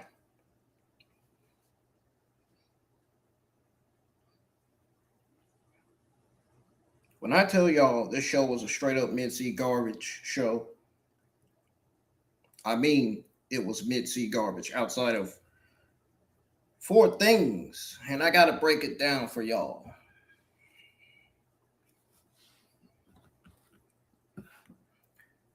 So let's get to it. So we start the show right with Grayson Waller opening with a solid promo. He's cutting up, talking that talk. And I'm like, okay, we might be cooking tonight. Then we got an actual wrestling, and it just falls off a cliff. Completely.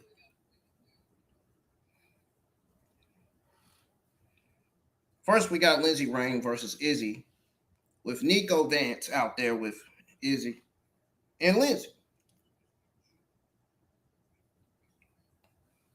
Lindsay Rain did eat the popcorn chicken commercial early.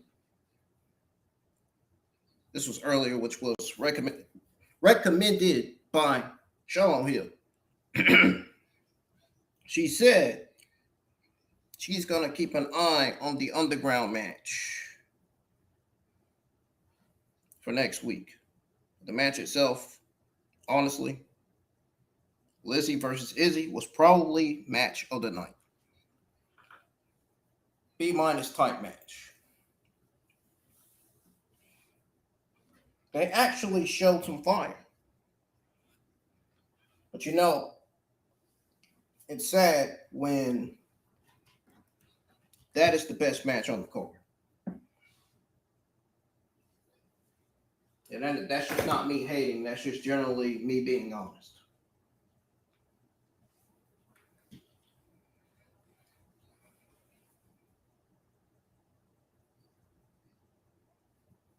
Then we got the NXT North American title. Myles Borne with Tavion Heights. Mason Rook versus Kam Hendrix. When I tell you this shit was a mid-C snooze fest, slow, uninteresting, no heat, I mean that in a serious way. Bro, they have got to get that title off of Myles Borne. I feel bad for Myles. They are not doing Myles Borne any favors with that NXT North American Men's Championship. It's time they get that title off of him. I think it's about time they get the NXT Championship off of Tony D'Angelo as well. I think Cruz Montana would be a great fit as new NXT champion. I'm just saying. Borne retains, but guess what? Nobody cared. Nobody cared. Then, like he promised earlier, Mason Rook attacks Hendrix after the match. And then Vanity Project tries to attack Borne and Heights, and they got laid down. Like, why are we even doing this shit? Like, is NXT creative seriously with this shit? Are they serious? Like, are we fucking serious right now? Like, what the fuck are we doing? What are we doing? Really? We also had Robert Stone backstage booking that speed title match between Zarya and Ren Sinclair for next week. So how the fuck do you go from producing a mid-snoo fest North American Championship match between Myles Borne and Kam Hendrix to booking two of your champions against each other for one fucking title? How do you think Ren Sinclair defending her Speed Women's Championship against the North American Women's Champion Zarya is fair? How does anybody, can anybody elaborate to me how unfair that is? I mean, I'm just asking. I'm just saying.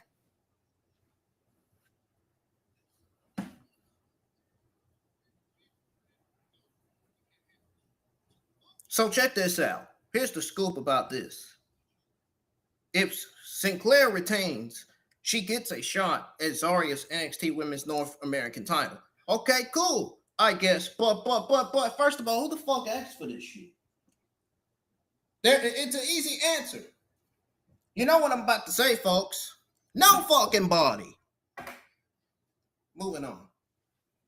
Then we got OTM, Bronco, Nima, and Lucian Price with Angel Garza and Berto, aka Piros Del Mal, who they met with backstage earlier versus Birthright, Channing Stackson, Urine Connors with Ariana Grace. I gotta tell you, man, Urine Connors, he is fucking great. If that guy does not get called up to the main roster, dude, we are gonna have some serious fucking problems. That guy is fucking great in the ring. I don't care what anybody says. Urine Connors has fucking absolutely improved since his heel turn, since he joined Birthright. Sounds to me like Lexis King knows exactly what the fuck he's doing with Lucian. I can't even get the words out of my mouth. Lexis King knows exactly what the fuck he's doing with Urine Connors. He knows exactly what he's doing.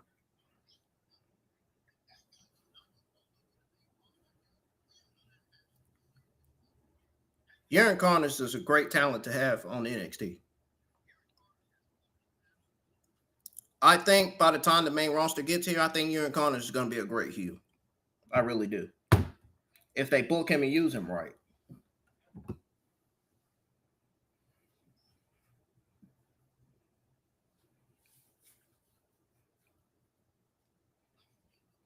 Kyle Dixon? No.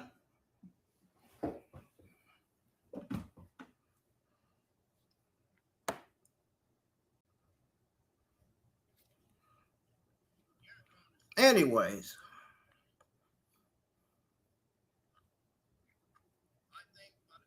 This tag team match between OTM and Birthright, this shit absolutely had no flow whatsoever. Connors tried to impose his will early with a loud chomp to Prince, but it only annoyed him. OTM double teamed Connors, sent him retreating outside. Birthright found no answer to OTM into the commercial break, especially after they tossed Connors onto the whole group outside. During the break, Birthright isolated Nigma, and when Price got the hot tag, he could not manage to overwhelm numbers of Birthright. Then Angel and Berto interrupted to get in the face. You know, it's like saying, I'm in your face.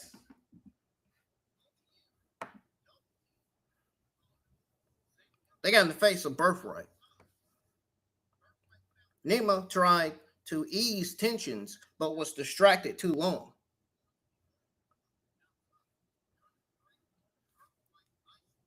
So Price took a combination running knee and super kick for the Birthright win.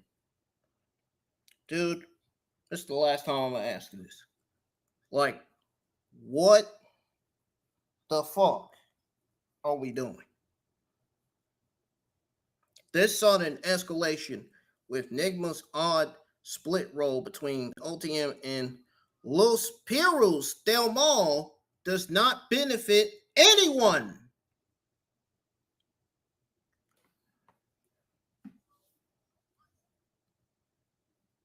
OTM was on the rise and now is losing to awkward interference and distractions. Birthright got the win, but did not feel like they did much of anything.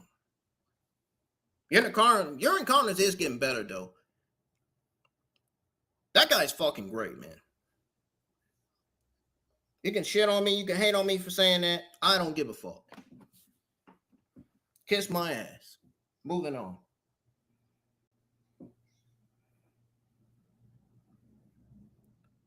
Don't even get me started on Shiloh Hill versus Mr. England, Tristan Angels. For the millionth time. Oh my God, dude. This is the third time we got this fucking match. If it's not a story, they do not need to be booking this shit. I'm telling you now. We have seen this match 3 times. Literally. Pinch on June the 9th. Great American Bash on June the 28th. And now again tonight. Hill dominated early after a backdrop. Angels came back with a throat chop. Hill gave Angels a shoulder breaker and gave a 2 count off an Undertaker pin. Hill ran the ropes, dumped Angels to ringside with a flying shoulder tackle. Angels blocked a tiger feint and hit Hill with a draping neck breaker. Heading into break. Hill rallied back with big boots and a body slam. Hit Angels with his inverted standing 450 for a near fall. Caught Angels out of the air with a World's Strongest Slam for a near fall. Both go to the top rope. Angels hits a superplex for a near fall. So then Angels tried to drive Hill's head into the steel step, but actually hurt himself after Hill dodged. Hill slammed Angels on the announce desk. They got a 2 count. Angels rolled up Hill with a hand on the rope for leverage for a 1 count. Hill came back with a pop-up punch. And he hits a super thunder breaker for the win. So that's what they're calling that middle rope move. That was done to Tristan Angels by Shiloh Hill. Yeah, great to know. Bro, if there's no story coming out of this is the last time I'm saying this. If there's no story coming out of this, man, please stop booking this. Seriously. Very, very mid. Low C minus. This was a very, very low C minus match.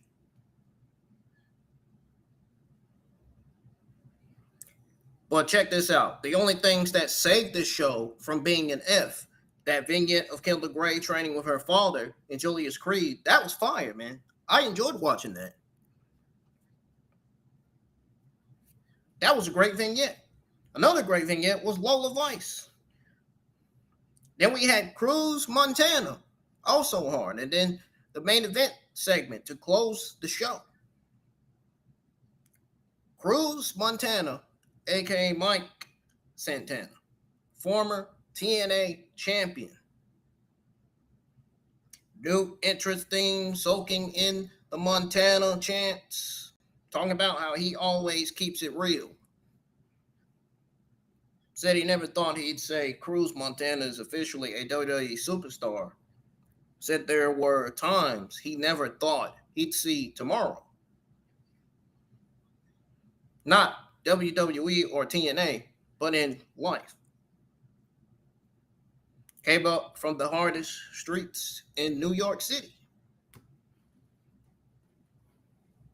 Every day was a fight to stay alive. Wasn't a saint. Made mistakes he can't take back. The real enemy was the man in the mirror. Thought his dream was dead.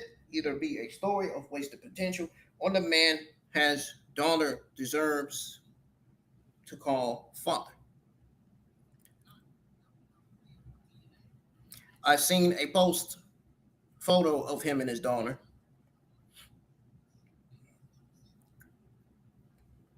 Also, they told him,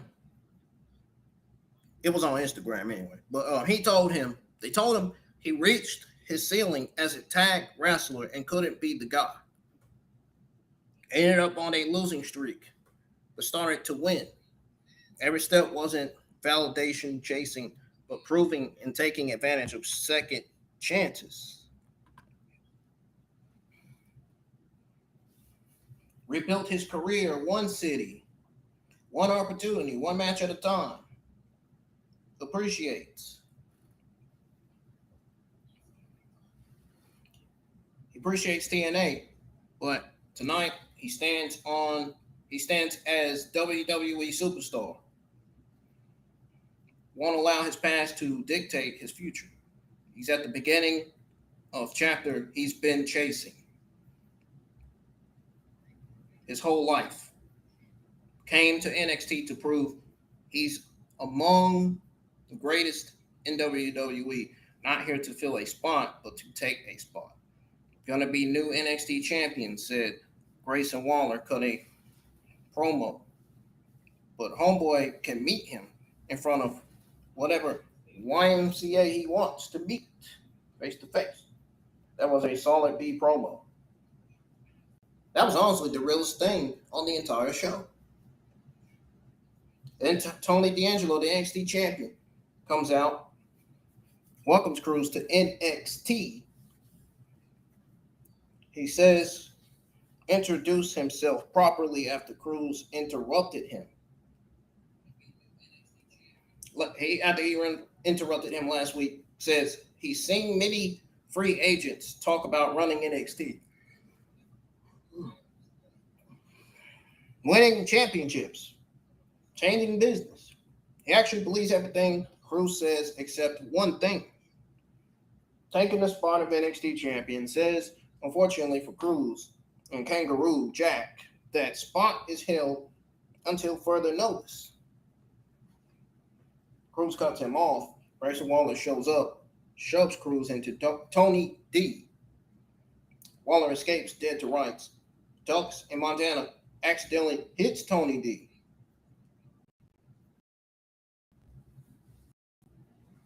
He accidentally hits Tony D with spin, the block. Waller bails from the ring. Executive producer, credits air to close the show. That ending was solid. I don't know about cinema, but that was solid.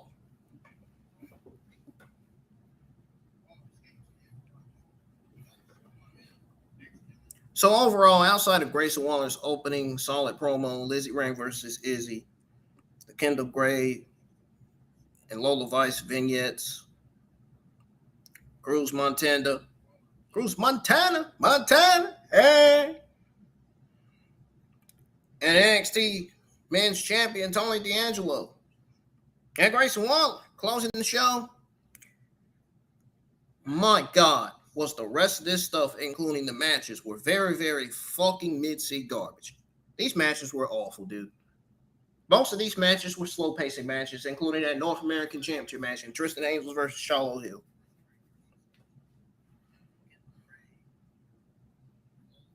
Who the fuck books slow-pacing matches on the show, man? Like, no. That's enough to have people fall asleep.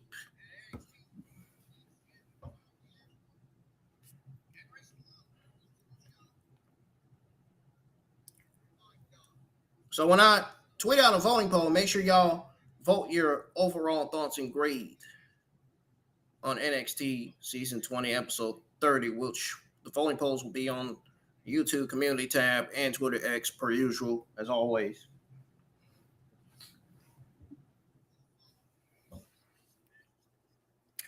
Make sure y'all like, comment, subscribe.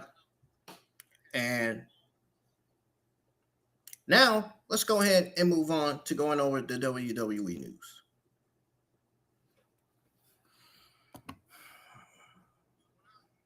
Let's go ahead and go over that.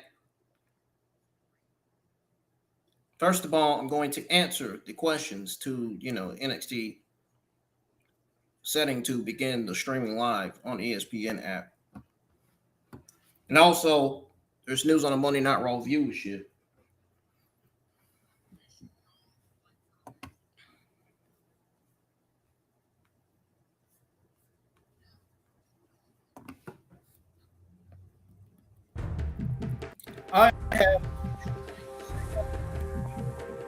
I don't have a about it. And we're going to start with that, actually.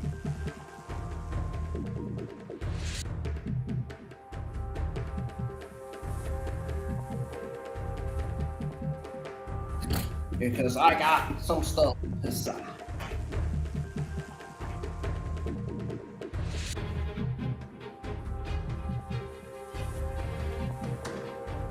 Okay.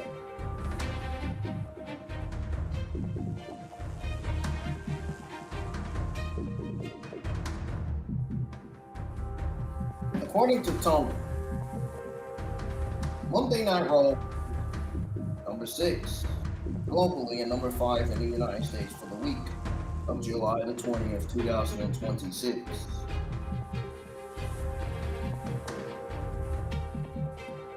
With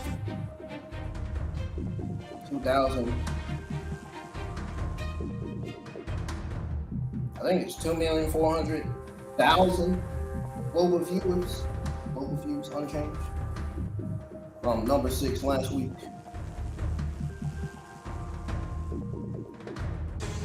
For comparison, previous week's episode on July 13th, 2026 brought in 2,400,000 global views.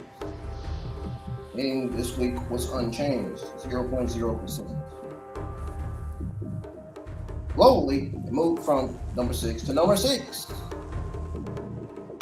Pretty much the same. It shipped from number 5 to number 5. It gets the same week in 2025. Raw posted these year-over-year shifts globally. It landed at number 6 this week after going unranked in the same week. The same week last year.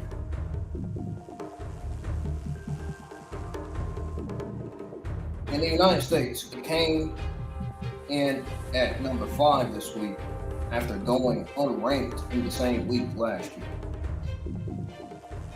So ringside news are pretty much saying the same thing. Total pretty much saying the same thing.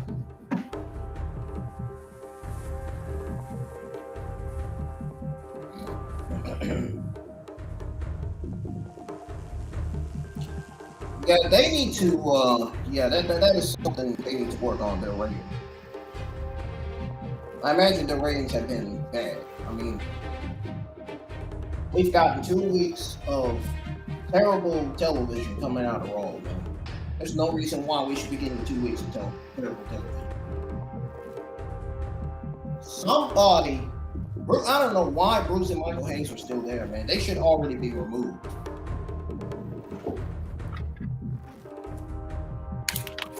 Why does Triple H even still have a job right now? He shouldn't even be there right now. He really should. Triple fraud.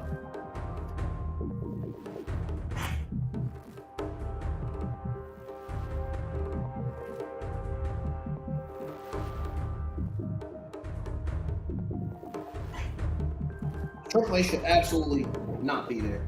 I think he needs to get removed. Him, Bruce, and Michael Hayes, they all need to get removed, man. Whoever booking and writing the shows need to get removed too, man. They don't know what they're doing. Shows continue to suffer because of Triple Fraud's administration and his awful creative writing team and the people that book the shows.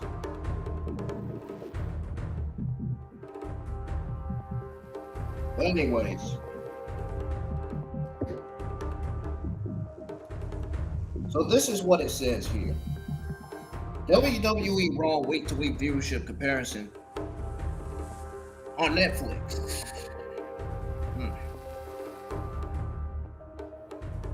It shows all the Monday Night Raw week-to-week viewership comparison and the year-to-date performance. It shows the month-to-date performance for July 2026, and then the Raw week, 4-week rolling average, and then the last 12 months performance summary. Global viewership range, they're showing that on there, so they're pretty much showing everything on there. All these reflect Netflix ratings and viewership performance.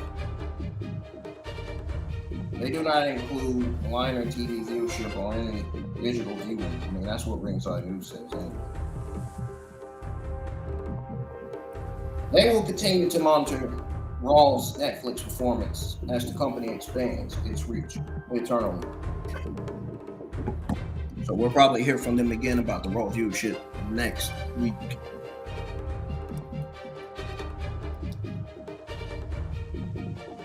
I just want to say this, and we're going to move on to the final day news of the night.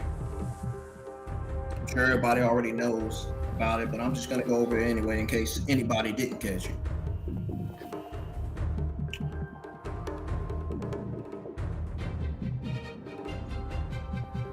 First of all, I just want to say that I'm not surprised at all that Raw stayed stuck at number 6 globally, number 5 in the US with 2.4 million views. Chad, this was unchanged from last week. And if anybody's listening right now, 0.0% difference from July the 13th, because this go-home show Raw before SummerSlam was absolutely terrible. One of the worst go-home shows I've ever stayed up for watching on Netflix last night. I was live my Monday Night Raw watch party last night for the Monday Night Raw SummerSlam go-home show. Like, how the fuck do they have Roman Reigns and Seth freaking Rollins cooking in a segment like that? In a main event? That was one of the two best things of the entire fucking show. The other best thing in the entire show was that fucking Obafemi Brock Lesnar waiting in the stare down, which was home. Then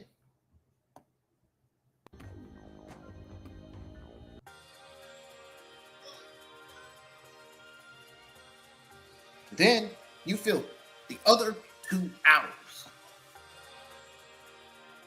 You fill in the other 2 hours with the Vision squashing Alpha Academy, like almost like they're complete jobbers. Same thing I said about Evans and Lee when they lost to Ethan Page and Rusev a few weeks ago. Rusev versus Javon Evans with no build, no nothing. Javon Evans was never added to the SummerSlam card. Neither was Rusev. Joe Henry and Danhausen doing that damn singing concert in the middle of a go-home show last night that killed the crowd dead, silent, completely. Crickets going off.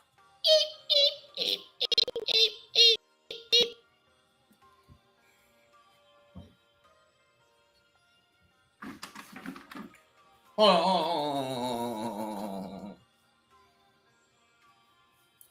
I'm going to show y'all how dead silent. I'm going to let y'all listen to how dead silent the crowd really was.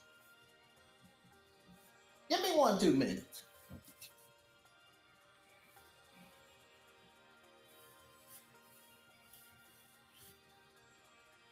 I'm about to make myself laugh, and I'm about to make y'all laugh a little bit. Because, man, when I tell you this show was fucking garbage, man, my goodness.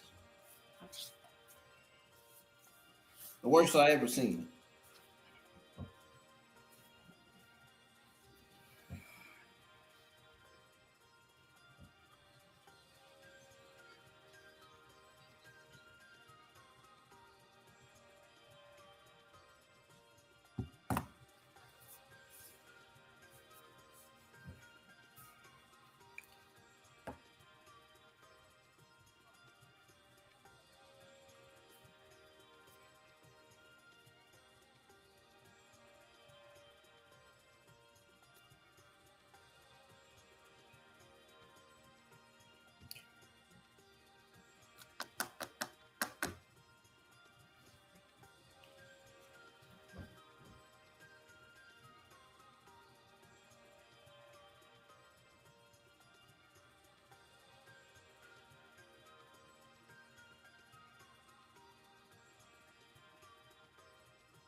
Wait for it.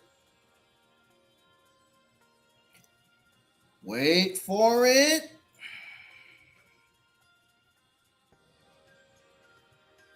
This is how quiet the crowd was, folks.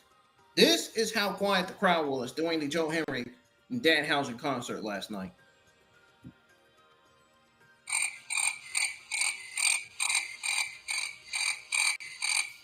Absolute dead silence. That's what I mean by dead silence. It was terrible. It was one of the worst things of the entire Monday Night Raw SummerSlam go-home show. No shit. It was.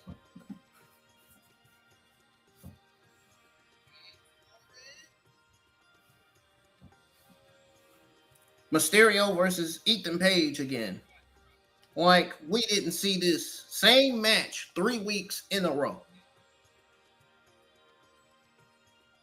Like, we didn't see this match 3 weeks in a row on Raw. Same thing I said about Shiloh Hill versus Tristan Angels, remember? LA Knight randomly inserted in Bloodline business again, where he doesn't belong. Remember? Dakota Lane?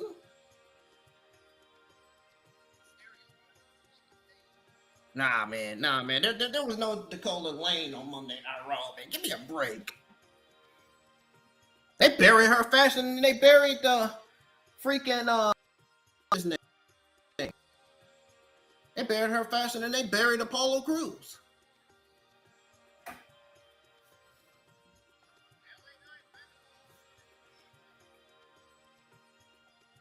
Somebody with a name like that, man. No, they would never make it.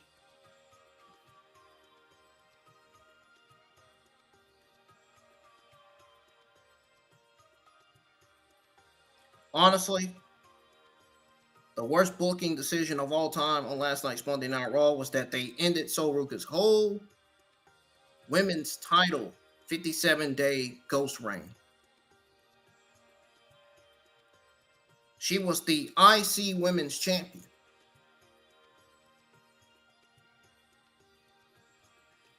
As IC Women's Champion, she only had 2 TV matches since June the 8th on a random Monday go-home instead of saving Sol versus Raquel for SummerSlam,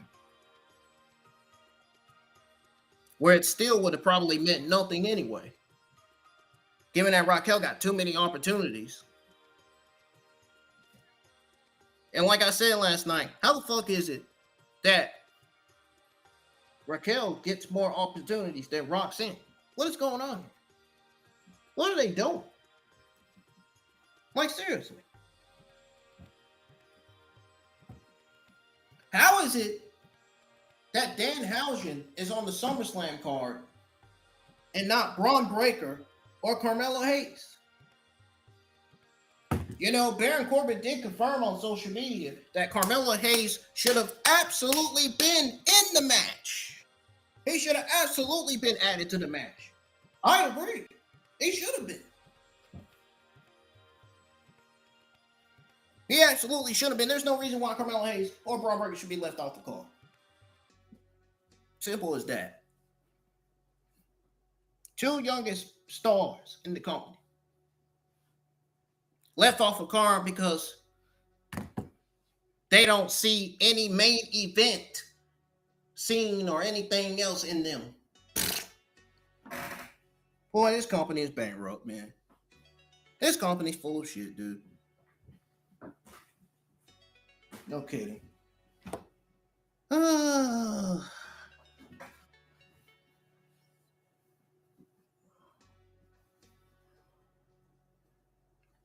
So now Raquel is champ now. You know what it feels like? It feels like nothing. Because you did it on Raw for free. Of course, you got some idiot online talking about some, no, Sol Ruka retained. Motherfucker, shut the fuck up. I watched the whole fucking show. I know what the fuck I'm saying. Raquel beat Sol Ruka because of Liv Morgan and Roxanne.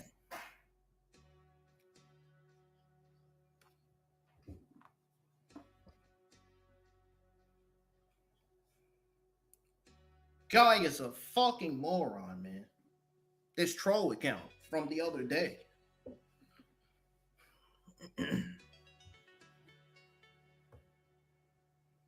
Such a moron that I had to comment with a GIF and mention my follower's name and say, moron alert.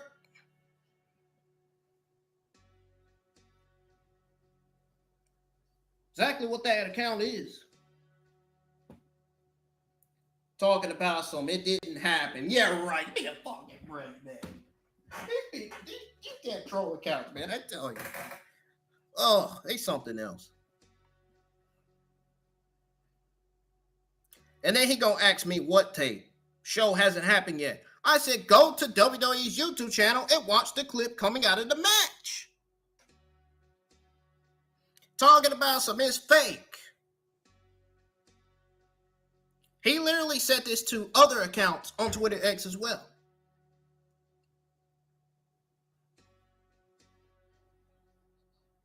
And then he claimed that it's AI, that Raquel Rodriguez won the interview. The only thing that's AI right now is Monday Night Raw and their fucking shit shows. The only thing that's AI right now is that damn troll's profile picture.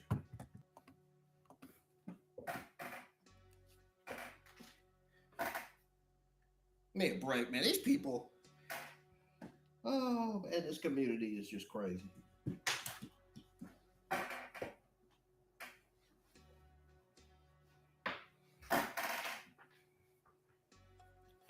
You know what that troll needs? Some Jesus. That's what that troll needs online. That's exactly what he needs. He needs his brain checked or something, man. He must have been suffering from brain damage or something last night. Or a high one.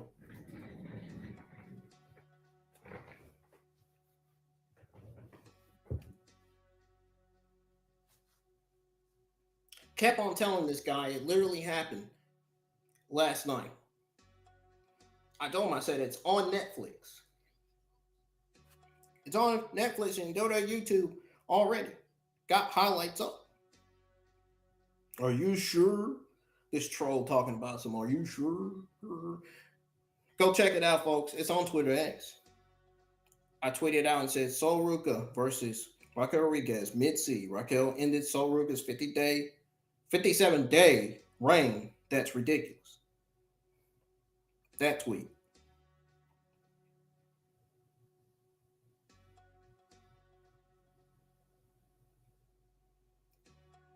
And then he gonna talk about some, just watch Raw live tomorrow morning.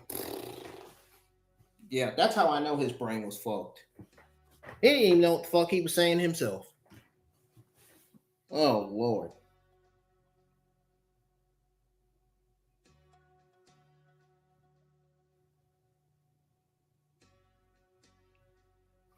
Anyway, I'm moving on.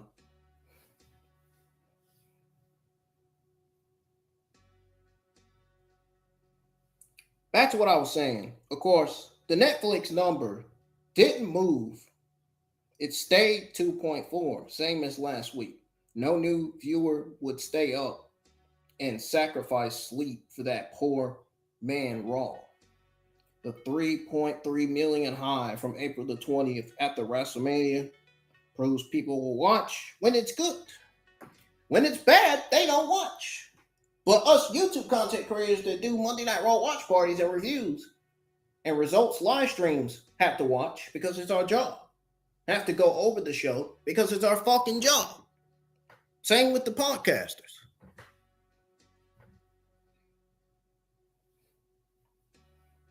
$2.3 million low June 22nd proves people will dip when it's mid.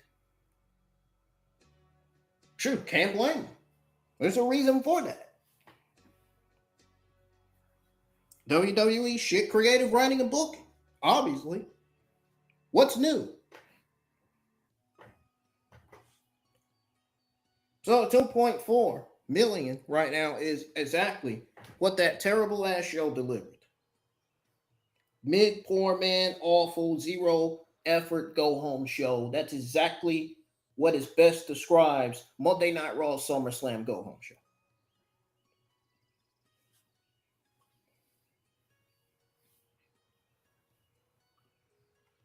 Now I have this last piece of WWE news, and I'm getting out of here. Meaning I am ending the stream. I'm getting off of here. Battery is on 5, but I came in here just in time to plug the power charger in the outlet. I think I'm starting to feel better now. I think my body might have been sick yesterday. I was feeling weird yesterday, y'all. For real. Oh my goodness. I never felt the way I felt yesterday. It's the first time I felt like that weird, that dizzy like that. I don't know, it just felt different yesterday. Felt weird and felt different at the same time. So there was news on WWE NXT setting to begin streaming live on ESPN app under major new deal. I'm going to quote tweet and respond to that tweet that I saw, because I didn't get to do that before NXT. But let's go over this news on that as soon as I pull it up here on the phone. Here it is. Oh, man. They need to stop doing that.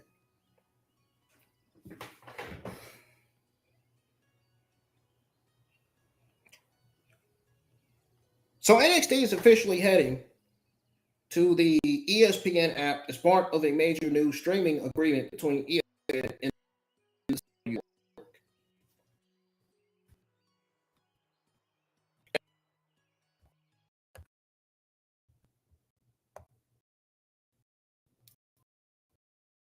the companies pretty much announced that the CW sports programming will begin streaming live through the ESPN app on Tuesday, August 4th. The launch will include more than 800 hours of live sports programming each year for viewers subscribe to the ESPN Unlimited plan. The rollout begins with WWE NXT airing live on August 4th at 8 p.m. Eastern Time. NXT will continue airing over the air on the CW network, while also becoming available through the ESPN app. ESPN Unlimited subscribers will be able to watch the show on mobile devices, connected televisions, other platforms that support the app. The deal also includes WWE NXT Premium Live events, with Heat Wave serving as one of the first major shows, including in the new arrangement.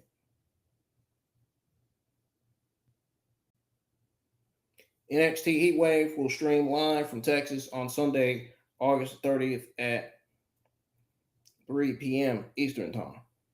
The announcement gives WWE fans another way to watch NXT without changing the show's regular Tuesday night home on the CW.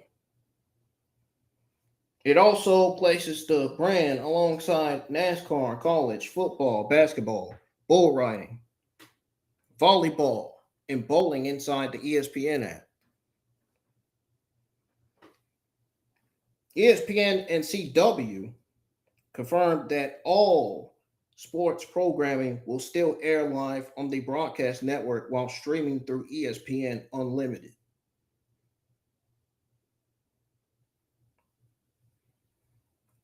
Sounds interesting.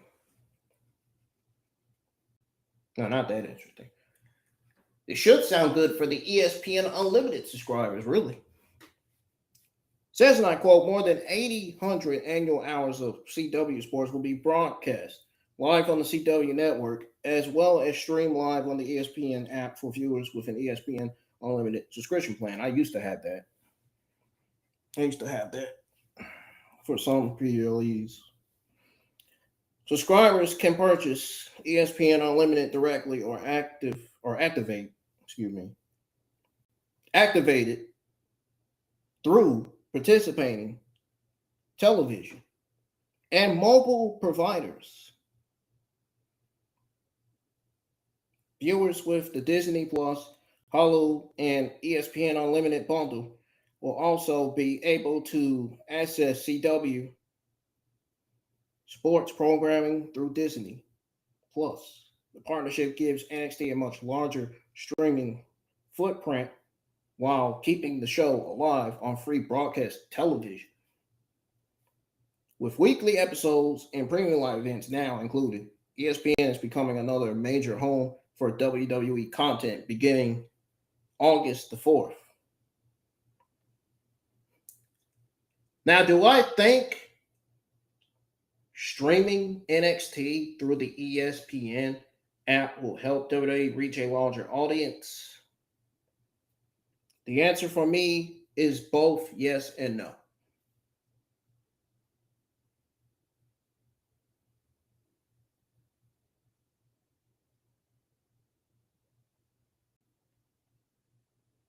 Yes, on paper, this is huge. NXT is still on the CW network at 8 p.m. Eastern Time, Tuesdays, over the air for free. I can either watch, I have the option to watch NXT on CW or on Netflix internationally because I got to, due to me having a VPN and stuff. So, and still have my Netflix subscription too. Now I got to build up money so they can charge me again. That way I can keep my Netflix subscription up and running. I got to worry about missing Raw or NXT or SmackDown. If I don't have a Netflix subscription, I can watch NXT. I can watch NXT on CW and I can just do Monday Night Raw and SmackDown reviews if the show, I just do it. I just do it whenever the show from the beginning to the end is terrible. You know what I mean? When the show is not must see or not interesting to watch on paper, I just don't watch it. But if the show, if outside of anything is going to be the best thing on the show and the rest of the show is going to fail, I'm still going to watch it.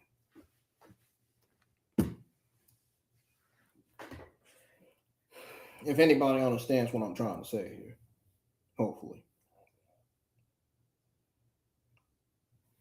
But it says also, it did say you can also get it on the ESPN app on mobile, connected TVs, Disney Plus bundle. Now, let me tell y'all now, if you got ESPN Unlimited through your provider or direct purchase, alongside NASCAR, college football, basketball, bull riding, volleyball, bowling, so casual sports fans flopping through ESPN might stumble on NXT for the first time.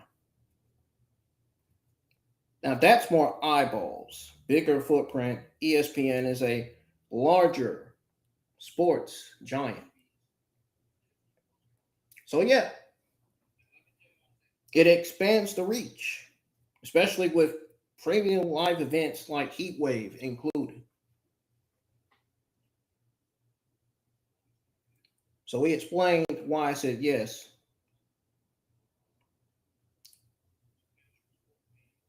Here's the part where I said no. Now, it will help if the creative booking and writing is not on point. It will not help if the creative booking and writing is not on point because you can put NXT on ESPN, on CW, on Netflix, hell, even on Mars. Shit, it don't matter. It doesn't matter if the show is mid-seat garbage, like tonight's season 20, episode 30, NXT was. You cannot put OTM versus Birthright with no flow and awkward interference. You cannot put Myles Borne versus Kam Hendrix, slow North American title match. And it had slow pacing from the beginning all the way to the end. I about wanted to fall asleep. You cannot put Shiloh Hill versus Mr. England, Tristan Angels for the third time with no story. And expect new ESPN sports fans to stay. They gotta click in and click right out. ESPN audience is used to real sports, real stakes. So NXT needs fresh new stories and matches that will generate attention. We need that Kendall Gray vignette energy training with her father and Julius Creed every week. We need stuff like that. We need Cruz Montana real life promo about New York streets and his daughter breaking ceilings, stuff like that. We need Tony D'Angelo versus Cruz Montana versus Grayson Waller hype, feuds that feel big. Feuds like that. That's what NXT needs. We also need stuff like the Lola vignettes that makes me, the internet wrestling community on Twitter X, my followers, my subscribers, and all the YouTube podcasters and YouTube content creators care. I'm talking about the ones that do watch parties and reviews. We got to do all this stuff that make us care. We need Popcorn Chicken Lindsay Rain versus Izzy Dane. That actually means, even though there's no story, but it somewhat means something going into next week's underground match between Lola Vice and Kendall Gray.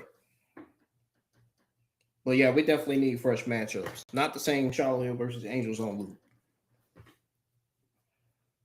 Not the matches that's going to be mid-garbage. We need matches that's going to be like at least a solid low B minus, a solid mid B, or at least a solid average B plus. Or even an A.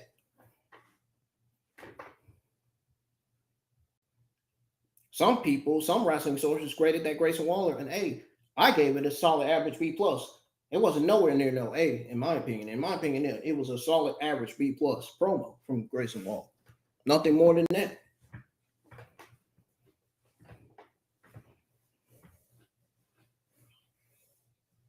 But he killed it in that opening of NXT. He did. 1,000%. So I guess the ESPN app deal is a win for distribution wise. It is. But if Triple H, Shawn Michaels, and the writing team don't step up the creative and the booking and give us fresh stories that makes ESPN viewers want to subscribe to Unlimited and stay past the first commercial break, then it's just going to be the same mid shows on a bigger platform, period.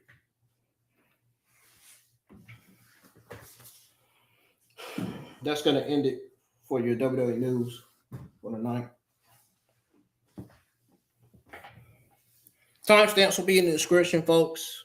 If you missed everything, the NXT Watch Party results will still be on the channel. It ain't going anywhere. But make sure y'all hit the thumbs up, subscribe to the channel if you're new, and turn on notifications. Share the stream. Spread the word. We're still at 943 subs. We're getting close to 950.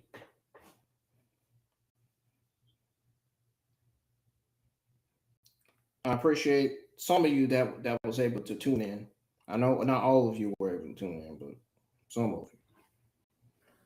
That's okay. I got night off tomorrow. Not streaming anything that day. But Thursday, I'll be live with a Pokemon Riders watch party. Watching episodes 17, 18, 19, and 20.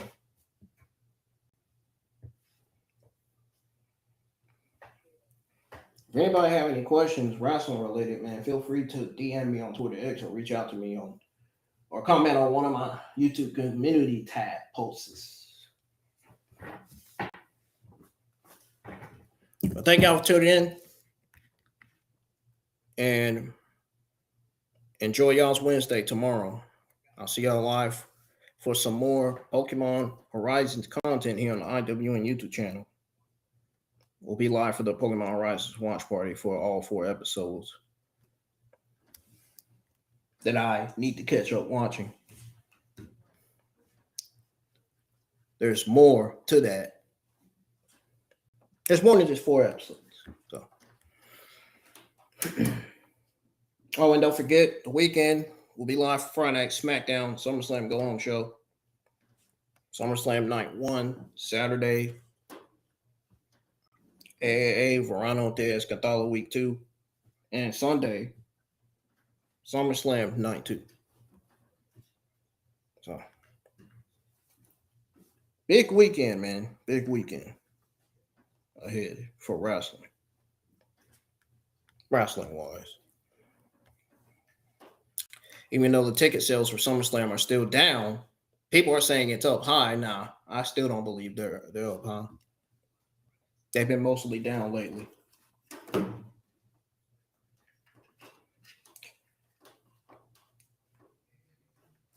If Raw didn't do enough to get us hyped and excited for SummerSlam nights 1 and 2, what makes you think SmackDown is going to do anything to get us excited for both nights? Just saying. It's just going to be the same repeated shit.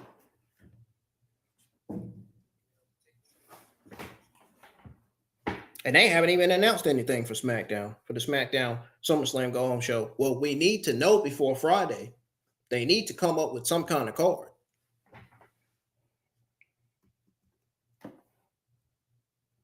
At this point, I don't think anybody cares. Right.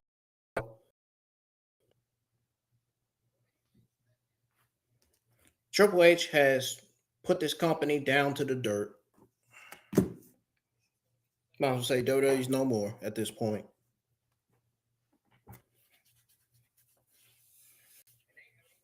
That's why I say the only best show that WWE has right now this year is AAA.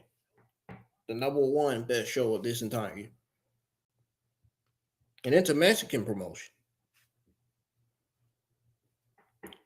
Still a solid ass show.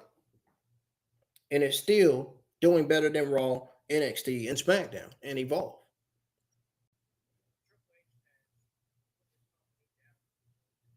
The fact that AA is doing better than all those brands should be a wake-up call to Monday Night Raw, SmackDown, and Evolve and NXT, man. Wake up. It's time to wake up, y'all. It's time to get back to having better creative booking and writing. It's time to start back giving us solid television matches, solid stories, solid everything. It's time to get the tag team division back going.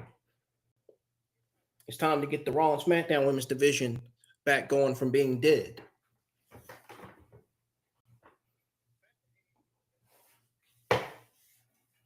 Both women's and tag divisions are dead right now. And it's just sad, man. It really is.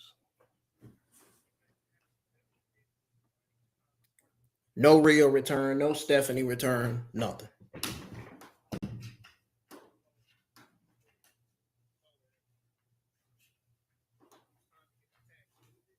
I still question, why didn't they just keep the Motor Machine Guns in the New Day?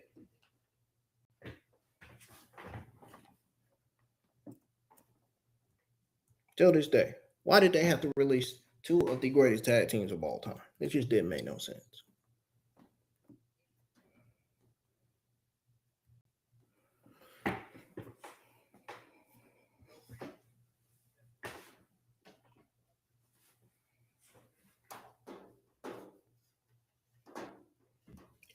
Let's wait till the weekend comes. People are going to be complaining even more, dude.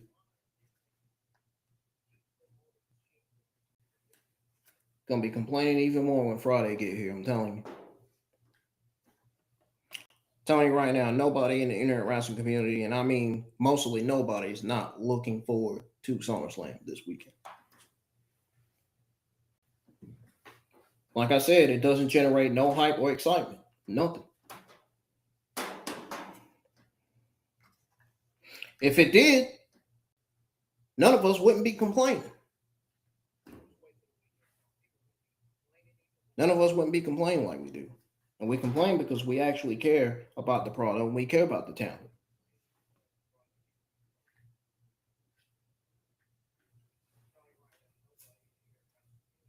We care about how the talent is booked good. We care about how bad and poorly booked the talent is, you know. We care about how creative poorly books their talent. And we care about how they're getting used on TV. Catering does talent no good.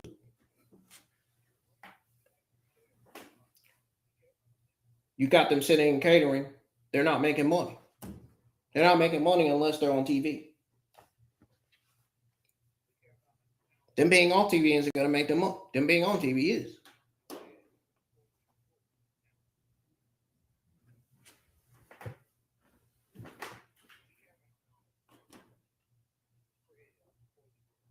This is why I say NXT, don't get me wrong, NXT has the best women's division still, but they need to book their women better. They do.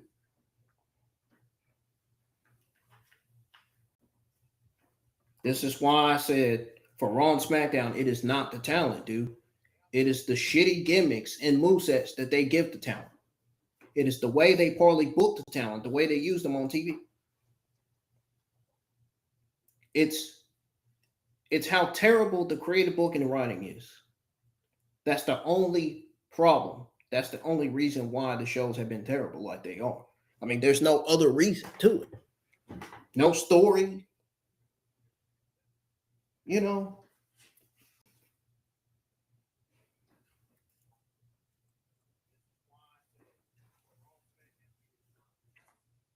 I can't wait for the SmackDown watch party because I can't wait to go over the matches for night 1 and night 2. Yes, I'm going to tweet out my predictions early for both night 1 and night 2. I already seen the card for both nights, so that's why I said we're going to go over it this Friday night when we're live for, during the end of SmackDown watch party. I said it yesterday too on the Raw watch party. Oh, and we need to go over the news on Ricky Saint's absence as well. I got to find that article because I'm about to respond to that. I don't like the fact that Ricky Saints was left off that card, man. That's another potential right there that was left off the card.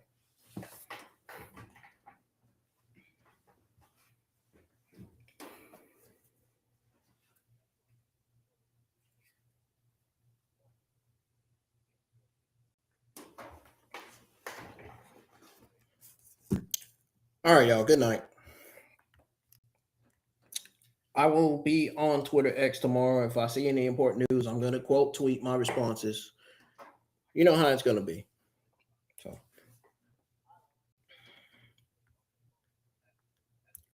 anyways, adios. I'm out of here.